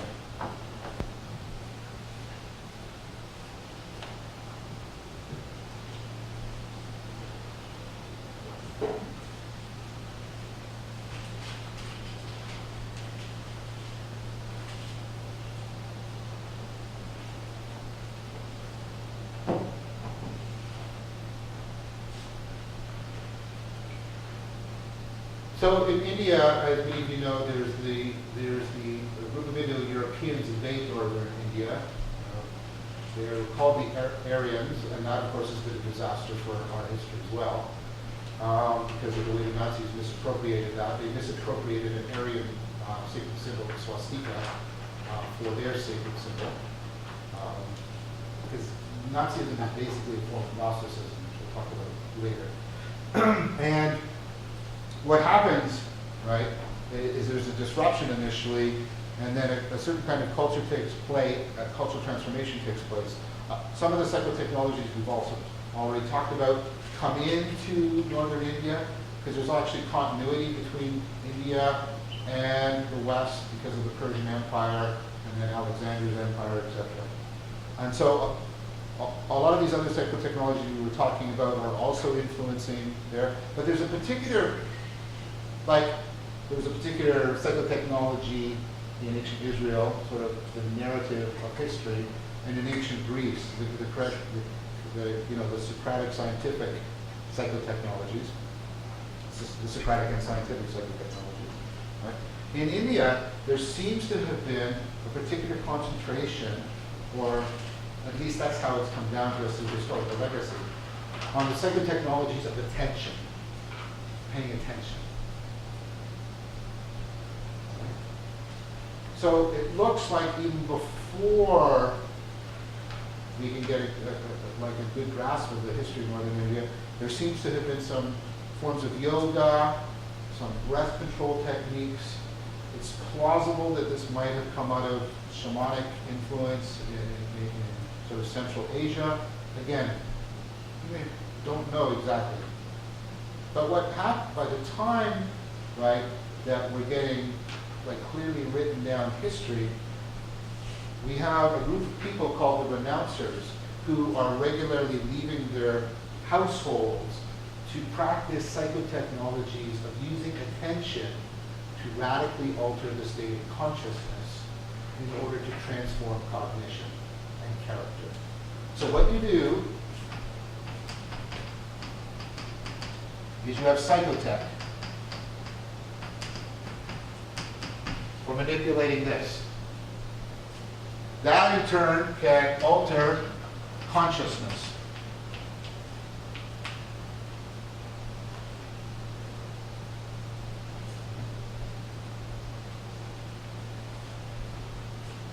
That in turn has the capacity to alter cognition. And when you alter consciousness and cognition, you transform a person's character. That ultimately is the function of all this, the transformation of your character.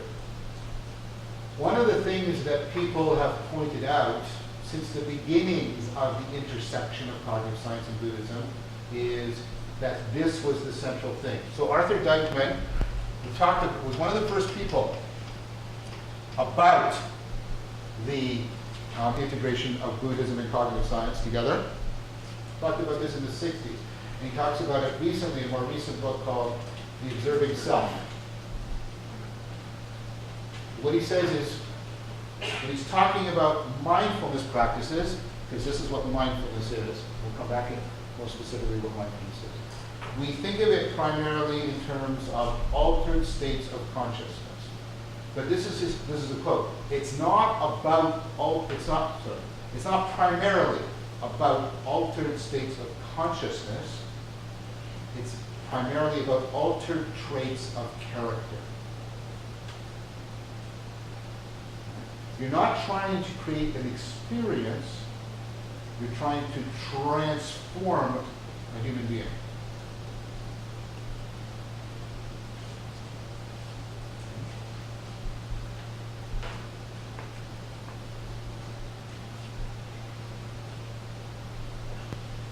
So,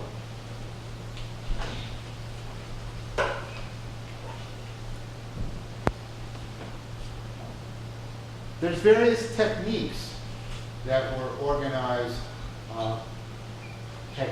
psychotechnology, for transforming attention in order to try and bring about this transformation.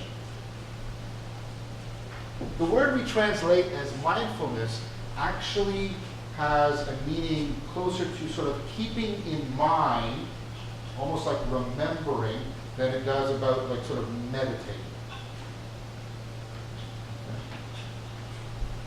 A better way to understand mindfulness is a transformation, right?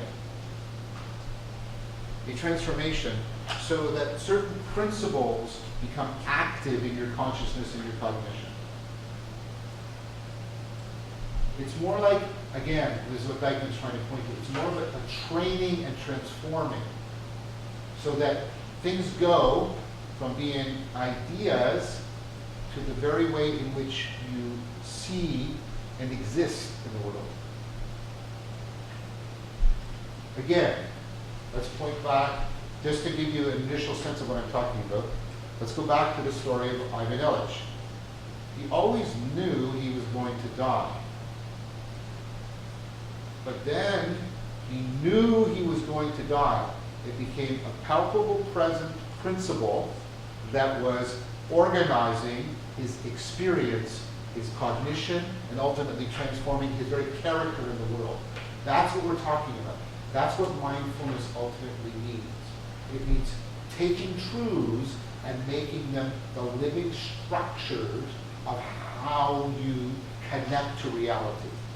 It doesn't just mean going into a certain state of consciousness. Does that make sense? Part of the scientific work I do is I do work on the psychology, the cognitive science, and the neuroscience of mindfulness.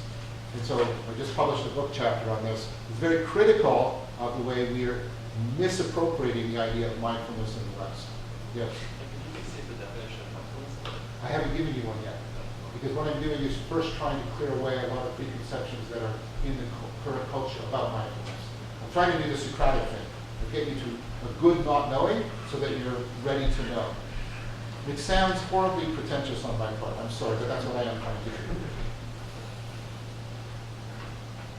I mean, it's a Zen thing to do, right? You know the Zen story. You know, I want to learn Zen. Well, first you must have tea with me. Okay, here's my filling the cup and it's overflowing, it's burning my hand.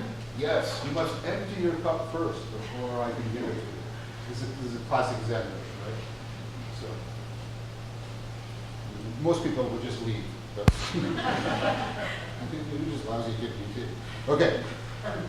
Okay, so, yes. Just wondering if you get that application. Which implication? You mentioned you had a application interest.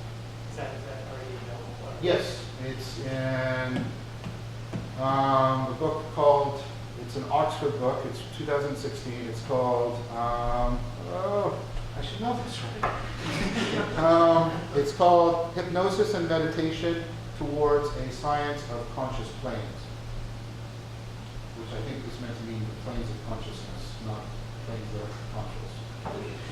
So there's a lot in there about these two fundamental sort of perennial ways of transforming consciousness in order to try and alter cognition and character, hypnosis and mindfulness practices. What are their similarities? What are their differences? One of the things that myself and my co-author Leo Farrar tried to tackle is potentially what common ancestry might they have. They might have come out of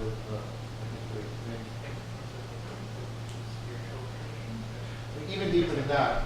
We argue that we think that one of the editors of the book is a guy named Amir Raz, because he's provided the first really replicated experimental evidence that hypnosis actually existed. Because it was a very long time, it was a controversy whether or not hypnosis actually even exists. And he provided the first replicated experimental evidence that this is the case. I'm going to need to mention this later, so I'll mention it now. How many of you know what the Stroop effect is? Put up your hands. Okay, so some of you don't. The Stroop effect is when I give you a bunch of color words, and you have to tell me that the color of the ink or the chalk, which is what? Light. But you get an interference effect. Your brain wants to go, and then you go like this. You go right. So you get an interference effect. That's called the Stroop effect. It has to do with what we talked about earlier, how automatic, how deeply you have internalized literacy. In fact, you can get a version of the Stroop effect right now without even doing the colors. Look at this word and don't read it. Okay? So, the Stroop effect is really resistant. You can not want to do it. I can pay you to not do it. And it still happens. It's very powerful. So, right? What Amir Raz has done is you can hypnotize people and tell them, don't read the word, just look at the color of the ink, and the Stroop effect goes down under hypnosis. And they can't do it when they're not hypnotized. That's the objective evidence that hypnosis exists. It somehow allows you to de-automize cognition in a powerful way. Just to let me finish this, to finish my answer to Thomas, right? But it also is going to foreshadow what we're going to do right now. Right? So, the Stroop effect is the most studied thing in psychology. In the mid-90s, Cullen McLeod did a review, and already by then there was like 500 studies on the Stroop effect in psychology. Psychologists love the Stroop effect. Right? So if you go to a party and you don't know anything about psychology, and it's filled with psychologists, and you want them to love you, just say, I really like the Stroop effect, and they'll take you there. Okay, now he did the review. 500 studies. Here's my favorite study, by the way. My favorite study on the Stroop effect is entitled this, The Effect of Lunch on the Stroop Effect. Apparently, if you have lunch, the Stroop effect isn't quite as bad. I don't know if that tells us anything other than lunch is a good thing. Okay? But the point of this that I'm making is, Colin said, all of this seems to show how resistant the Stroop effect is. And so he was very impressed by the work of Amir Raz. Amir Raz is a Canada Research Chair because of this discovery. Now, Paul McLeod said something which isn't quite right. He said, this seems to be the only thing, the only psychotechnology that can get at the Stroop effect.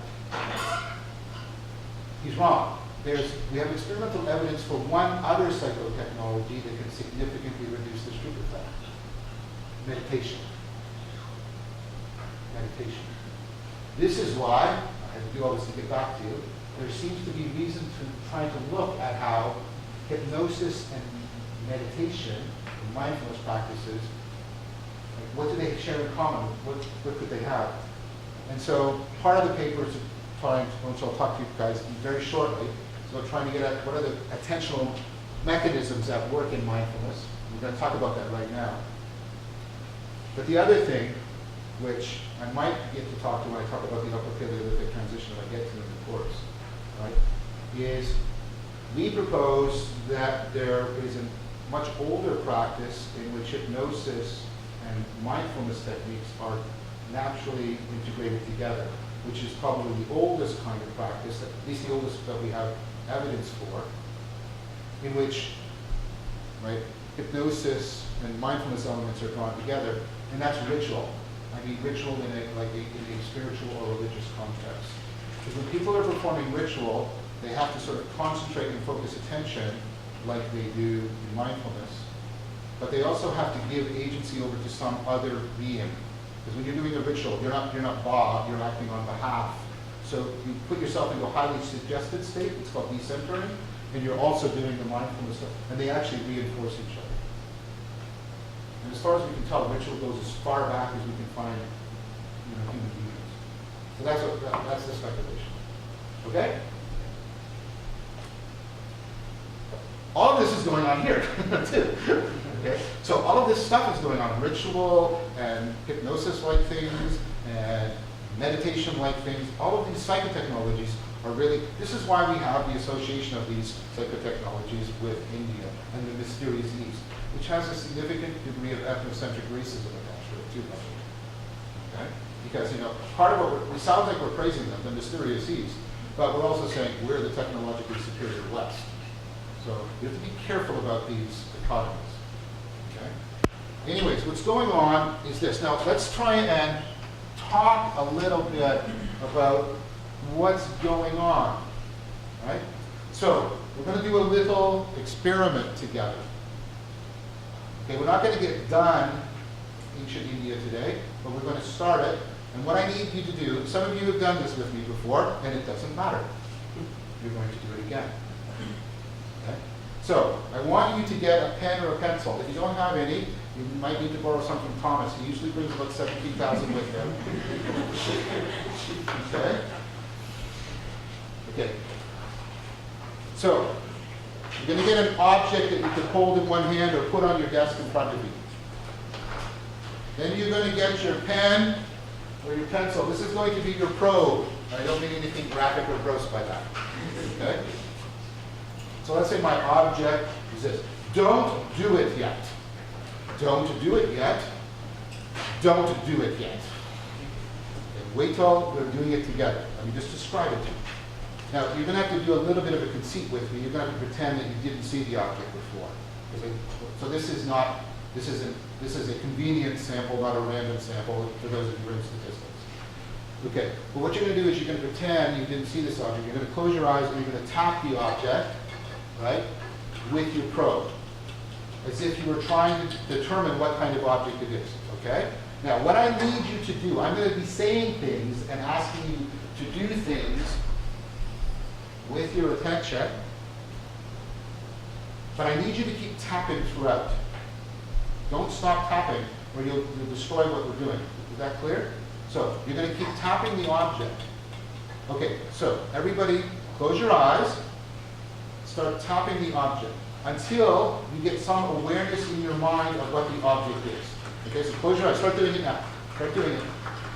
Yeah, just tap it, as if you were a blind person trying to figure the object. So you're going to move it around, you're going to tap it all over the place. You're not just going to tap it in one place, you're trying to determine the shape, the density, the nature of the object. Okay, now keep tapping.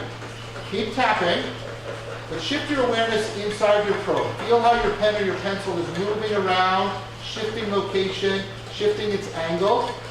keep tapping. Move your attention into your fingers. Right? Move your attention into your fingers. Right? Feel how your fingers are moving around, altering, changing. Now move your attention into the sensations in your fingers. Try to feel what's happening in your fingers itself. Notice that you're no longer aware of your object. Now bring your attention back into your fingers, back into your probe, and now back into the object itself. Okay, you can stop. Okay, why did I do that? Other than it's really fun to watch you guys do that. Okay, I'm trying to show you that attention, how attention works, how it's this highly layered phenomenon. Now, we go into this in much greater details in other courses I teach on mindfulness. If you take 371 with me, some of you have, we talk a bit about this. Cloud 250, we talk a bit about this. Also, Psych 471 will be a course just on mindfulness, and this isn't a course just on mindfulness. So I can't go into great detail. But what I'm trying to show you, right, is I'm trying to get you to realize in attention that metaphor we had earlier on. Remember we talked about the axial revolution, sort of standing back and looking at the mind, and what that meant sort of in general? You're looking at how you're framing the world rather than looking through your framing. What you did with that, you were just starting the initial psychotechnology for doing that as a mindfulness practice. Not doing it by thinking or arguing or reflecting. What you're doing is redirecting your attention. You're first stepping back and looking at an aspect of the mind. You're initially looking through. You look at your probe rather than through it. And then you step back and look at your fingers rather than through them. And then you step back and look at your sensations rather than looking through them. And then you can go the other way. You can go back into your fingers. It's kind of creepy, right? You can go back into your probe. Where are you when you're in your probe? Where are you? Where are you? Where are you when you're in your probe or in your fingers? Or when you go back into the object, you become aware of it again. Now, most of all of those layers are going automatically, unconsciously. But what you can do is you can practice more and more stepping as deeply back as you can, so that, right, that looking at things happens way less automatically, and the sensing of where you are becomes much less fixed and permanent. Because there's times when you're in the object, or you're in the probe, or you're in the fingers, or you're in the sensations, or you're in your mind, and you think, right, no, I'm me. Where are you though in all of that? Right? Is there a single center? No, because you can move around. Right? You can be centered on this, you can be centered on the probe, you can be centered on your fingers, you can be centered on your sensations. And your sense of the world and yourself is radically being transformed throughout. Now, what does that do for you? Yes? But myself still is independent from my attention. Like, even though... Really? What were you aware of when you were aware of yourself independent of your attention? Tell me what its features were. Well, it still exists. No. Don't make an assertion. Tell me what you based your assertion on. Knowledge. That's a circle. You're saying, I assert it because I know it's true, and I know it's true because I'm asserting it. So let's break out of that. What do you base the assertion on? I can move my attention around and see these different layers. Where in there gives you, what was the experience that's the basis of your assertion? I can return to this same place. Which place is the privileged place? My, default perspective. The what? My default perspective. The one you just automatically go to? So is your automatic cognition the bringer of truth at all times for you? Or doesn't it often lead you astray, like in the 9-dot problem? So couldn't that automatic cognition that you're putting such faith in about yourself just be the same kind of automatic cognition that traps you inside the 9-dot problem? Yes. So give me a good argument why not. why not, why it isn't done. I'm a little bit lost. Well, the point I'm trying to make is, you want to say myself is the same, but when I ask you on the basis of what you say that, you don't have anything to give me, other than I default to one thing, which just means what I do most automatically. But we've got good reason to believe that a lot of what we do most automatically is what leads us into delusion and self-deception. So doesn't that make it plausible that your sense of self is just an illusion or self-deception? But if my sense of self has led me to take this class, No, no. I'm already reaching towards light. Yeah, well, that could be true. That was like my default perspective making that choice. Well, but wait. Now you've changed you've changed the question. You go from making an assertion to revealing a fear, which is a different move, which is a more valuable move. Siddhartha would not care about the first one. He'd just go, oh. He'd really care about the second thing you did. He'd go say, okay, what are you afraid of? Now, here's where he tried something different. He'd say, right, are there ever times, though, right, when your attention is so connected to things, right, that you get out of that egocentric state? So, we talked about this in psychology, the phenomenon of flow, and it's a universal.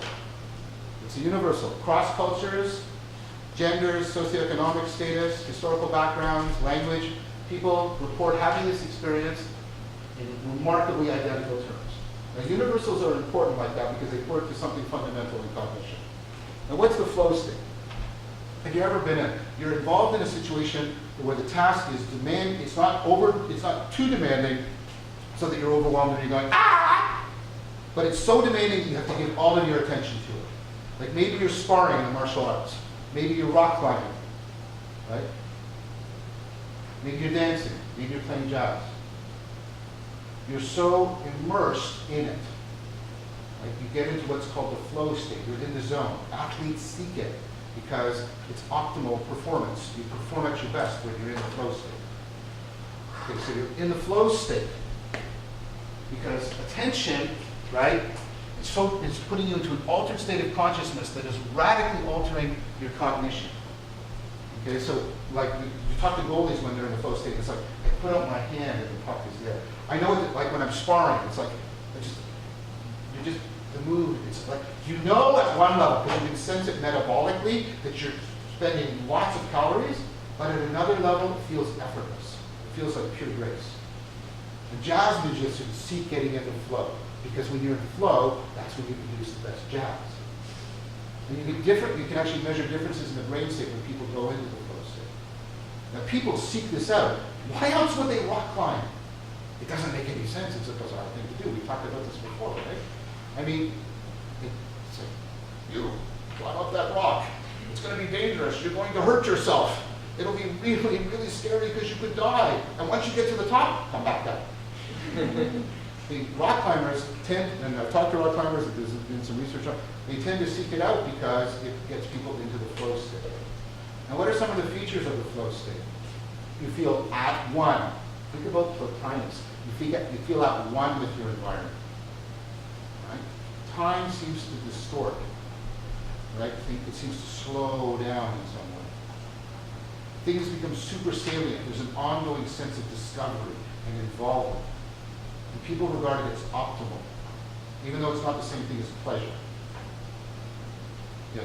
So does this focus on psychotechnology with regards to attention come from the same, not fear, but like consciousness of the self-deception theory where you do things that are more salient rather than relevant? And so they're trying to make that shift to looking at things. If I understand you correctly, I think what flow is, and this is what argued in another book chapter I'm coming out of another paper, is that when they're in their flow state, we're getting into a state in which salience is really carefully tracking the causal structure of things so that we can solve our problems in a very fluent manner. So it's keeping salience and realness very tightly coupled together. That's why we're performing so well. Now, here's the other feature of the flow state. This is why I did this, right? In the flow state, people report losing self-consciousness. They do not put this on a test. People report losing the consciousness in the flow state. That's ridiculous. You don't perform well when you're unconscious at anything other than sleep or something. Okay. What they mean is that sort of sense of self, that default thing you said, right? That sense of myself, and that we often accompany with an inner monologue. How am I doing? How am I doing? How are people looking at me? What do I look like right now? Am I doing well? How am I doing? What do the other people think of me? What are they thinking right now? How am I doing? That thing, that nagging nanny that is always with you, right? And will do the most ridiculous things. You're having a lot of fun. You're at the amusement park with your significant other, and the nagging nanny, for no good reason, will say, one day you're going to die. Just out of the blue. Okay, things like that. Okay, that falls silent. All of that right, self-consciousness, that default, as you put it, I don't mean to keep putting words in your mouth, but it's the word you use, and it's a word that a lot of people use. Thank you. That falls silent. That egocentric way of being disappears because you are centered, you're completely ontocentric. You're completely centered on the reality that you're flowing with. You lose an egocentric way of framing your existence. You lose the nagging narrative. Now here's the thing. You don't perform worse when you lose the egocentric, autobiographical self. You perform better. You don't experience it as a horror to be avoided. You experience it as the optimal experience to have. And this is the paradox. This is the paradox, ultimately, I think, at the core of Buddhism. You enhance your agency, your ability to act in the world, by giving up your ego. And the one thing the ego says is, that doesn't make any sense, because I'm the source of agency. And what the flow state shows is, no, you're not. I can actually do better if I can get beyond you.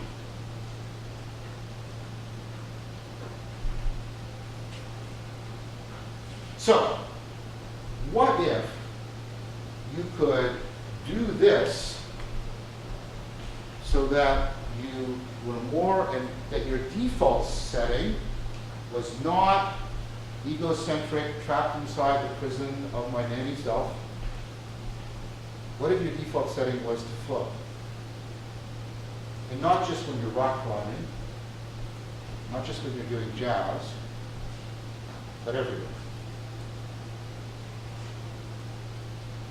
Stephen Batchelor, who you're going to read about, and you read along with others, argues that that's what the Buddha meant when he talked about enlightenment. When your agency is enhanced because your egocentric framing is not boxing you in, like the 9-dot problem, to the ultimate form of self-deception. According to Buddhism, what's the ultimate form of self-deception? What's the ultimate misframing and bullshitting? The salience, the default automaticity of your ego pretends to be tracking what is most real, and it's not. Yes, your egocentric narrative self is super salient, no question. But that is not the same thing as its claim to be the ultimate within you. In fact, your agency can be enhanced if you break out of that 9-dot box. And you can.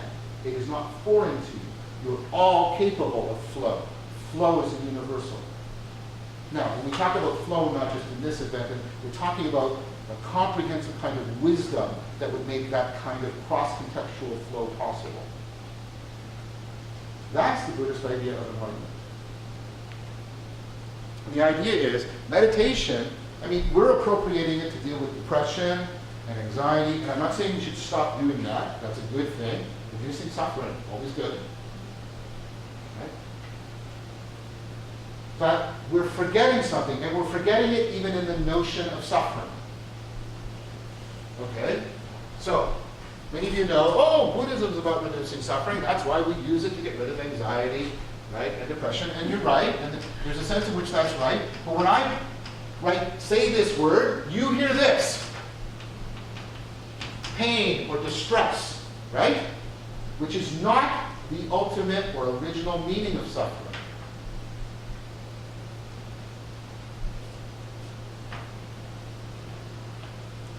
It's just, let me give you an analogy. Many of you, unless you think about it, when you hear this word, you hear this. Right? Even though you know that originally this meant insane. Yes? And one of the things that can make you insane is too much anger. One of the things that can cause you suffering is too much pain. But that doesn't mean that suffering is the experience of pain. So what is suffering? On this analogy, this is losing your mind. Suffering is to lose your agency. To give it up. You can suffer joy. Where there's so much joy that you lose your agency. And if you think, you're crazy, John, that's weird. Okay, read the King James Version of the Bible sometime. Or at least a part of it. There's a famous passage because it reveals Jesus as agape, right? So Jesus is with the disciples, and there's a bunch of little kids that want to come and see Jesus. Now, little kids are non-persons, remember? In that world. And the disciples are holding them back because who are these non-persons to come before Jesus? And then Jesus utters the famous lines, "Suffer the little children to come unto me." Suffer the little children to come unto me. Now, if you read that and you're thinking this, what does he mean? Like, hurt the kids? So, like, what's going on? It means give up control of the kids. Give up control. Let them come. Give up your agency in this situation. You're doing the wrong thing. Suffering means to lose, right? To give up your agency. So, in some sense, we're right. We're using mindfulness to treat anxiety and depression. But we're wrong in what we think the goal is we're trying to achieve. We think that what we're trying to achieve is a reduction in pain or distress. What we're actually doing is trying to restore the agency that is lost in too much anxiety or too much depression. That's what we're trying to do. That's what I would argue, that's what we should be trying to do.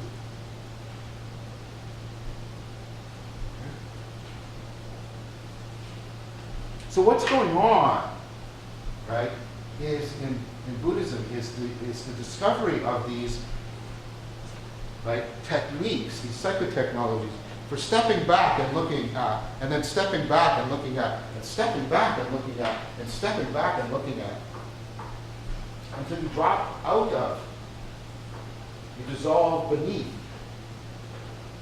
right? You're so directly looking at the mind in process that you dissolve beneath. You get into a kind of state analogous to the flow state, in which you're sort of just deeply one with your own consciousness. Let me show you something. Right? How many of you are conscious right now? Put up your hands. How did you know you're conscious? What did you do? You don't know it the way, oh, there's a can because I looked at it. There's my can. You know you're conscious by being conscious. There's a level at which what you know and what you are the same thing. This is the level below an egocentric framing of the world. Now that's not the only thing you do in mindfulness. You're going to go the opposite way. Okay, so one thing you can do with attention is you can dissolve it down in meditation. Meditation means moving towards the center. Stepping back and stepping back and stepping back and stepping back. That's what the word means. Another problem we're having in the West is we treat these two words as the same.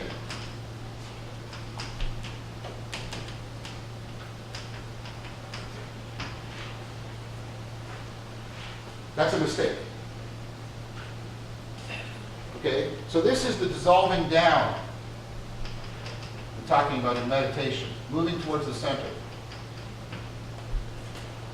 This comes from a Latin word, contemplatio, which is a big deal.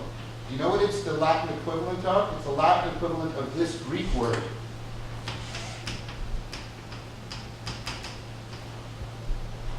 Theoria. Remember theoria? Plato's idea of seeing deeply into the heart of reality? Remember, your attention can go two ways. You can step back and what you looked at, but you could all, remember, you went back into your sensations, and then you also went forward back into the can.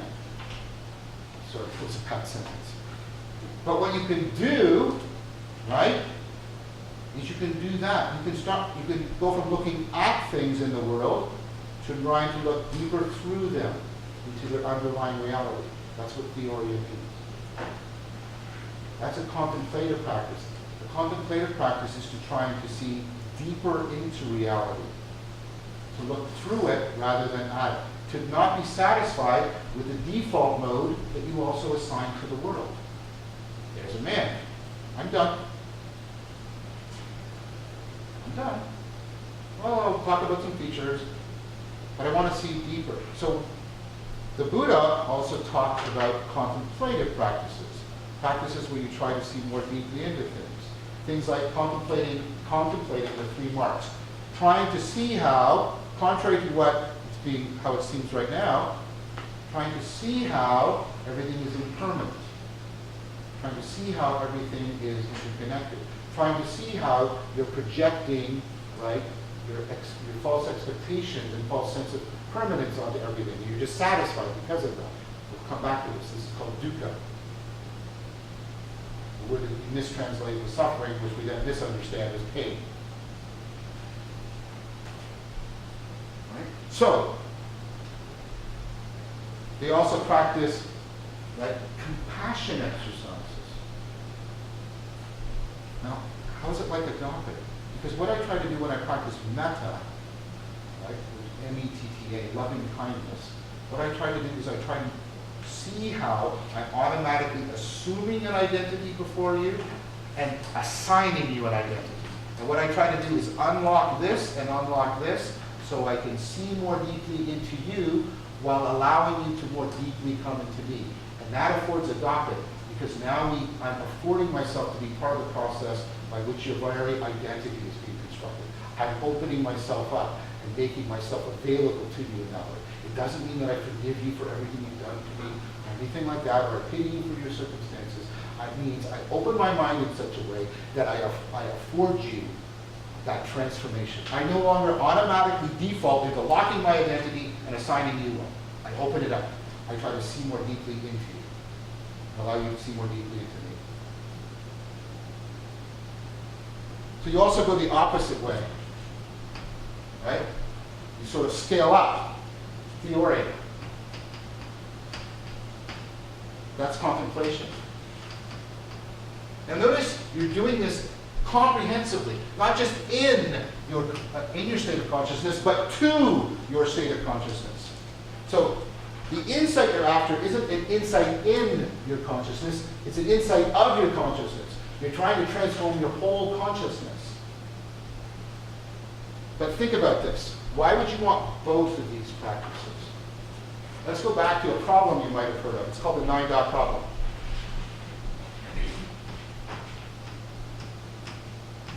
I'm going to use it as an analogy. What do I have to do first in order to solve this problem?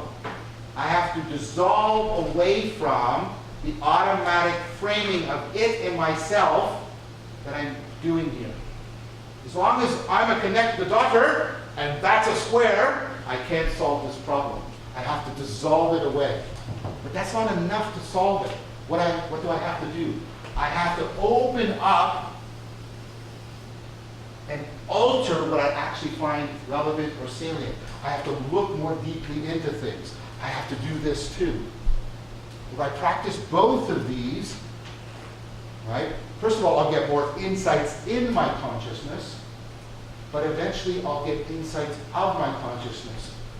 My consciousness itself will be fundamentally restructured. You understand the difference? I'm not having an insight in a state of consciousness.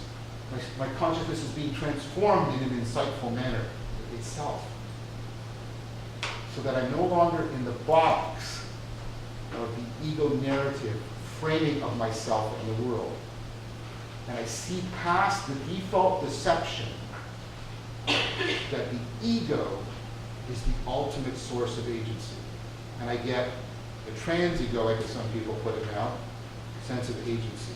I can actually improve my agency by giving up the ego. Again, not an insight that is a particular content of your cognition, but an insight that is a fundamental transformation of how your consciousness flows.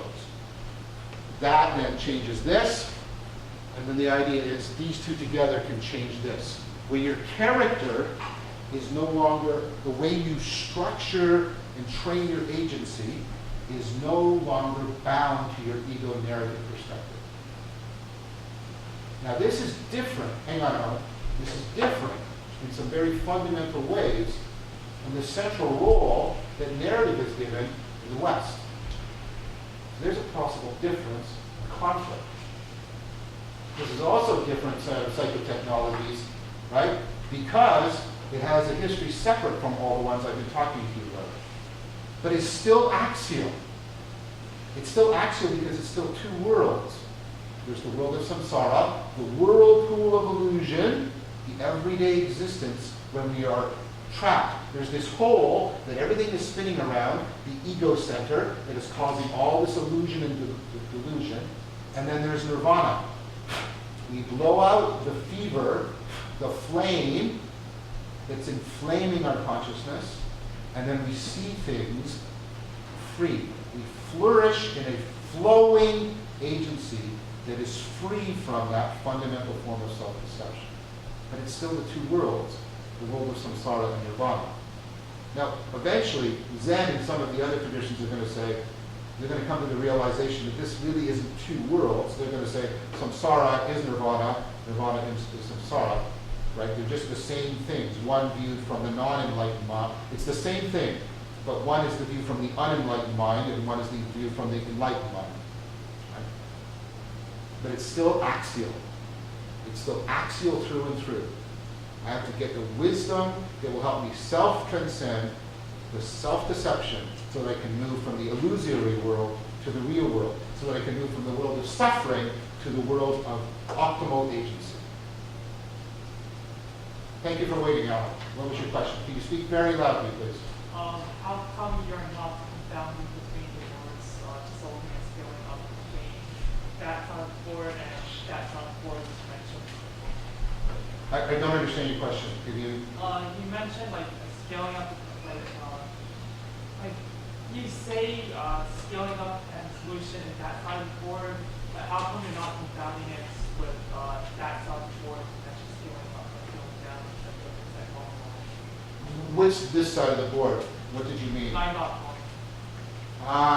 like why would that scaling up be the same as that kind of scaling up? This kind of scaling up? Yes. Because you're looking through things that you, right, we were just looking at before. So this, you just look at this and you solidify it as outside. But now you look into it and see the potential that it has to carry the solution. So you're seeing into it in a way you didn't before. And in that sense, right, it's going from being something you're looking at to something you're looking through. It is literally enabling you, like I'm looking through my glasses, to solve the problem.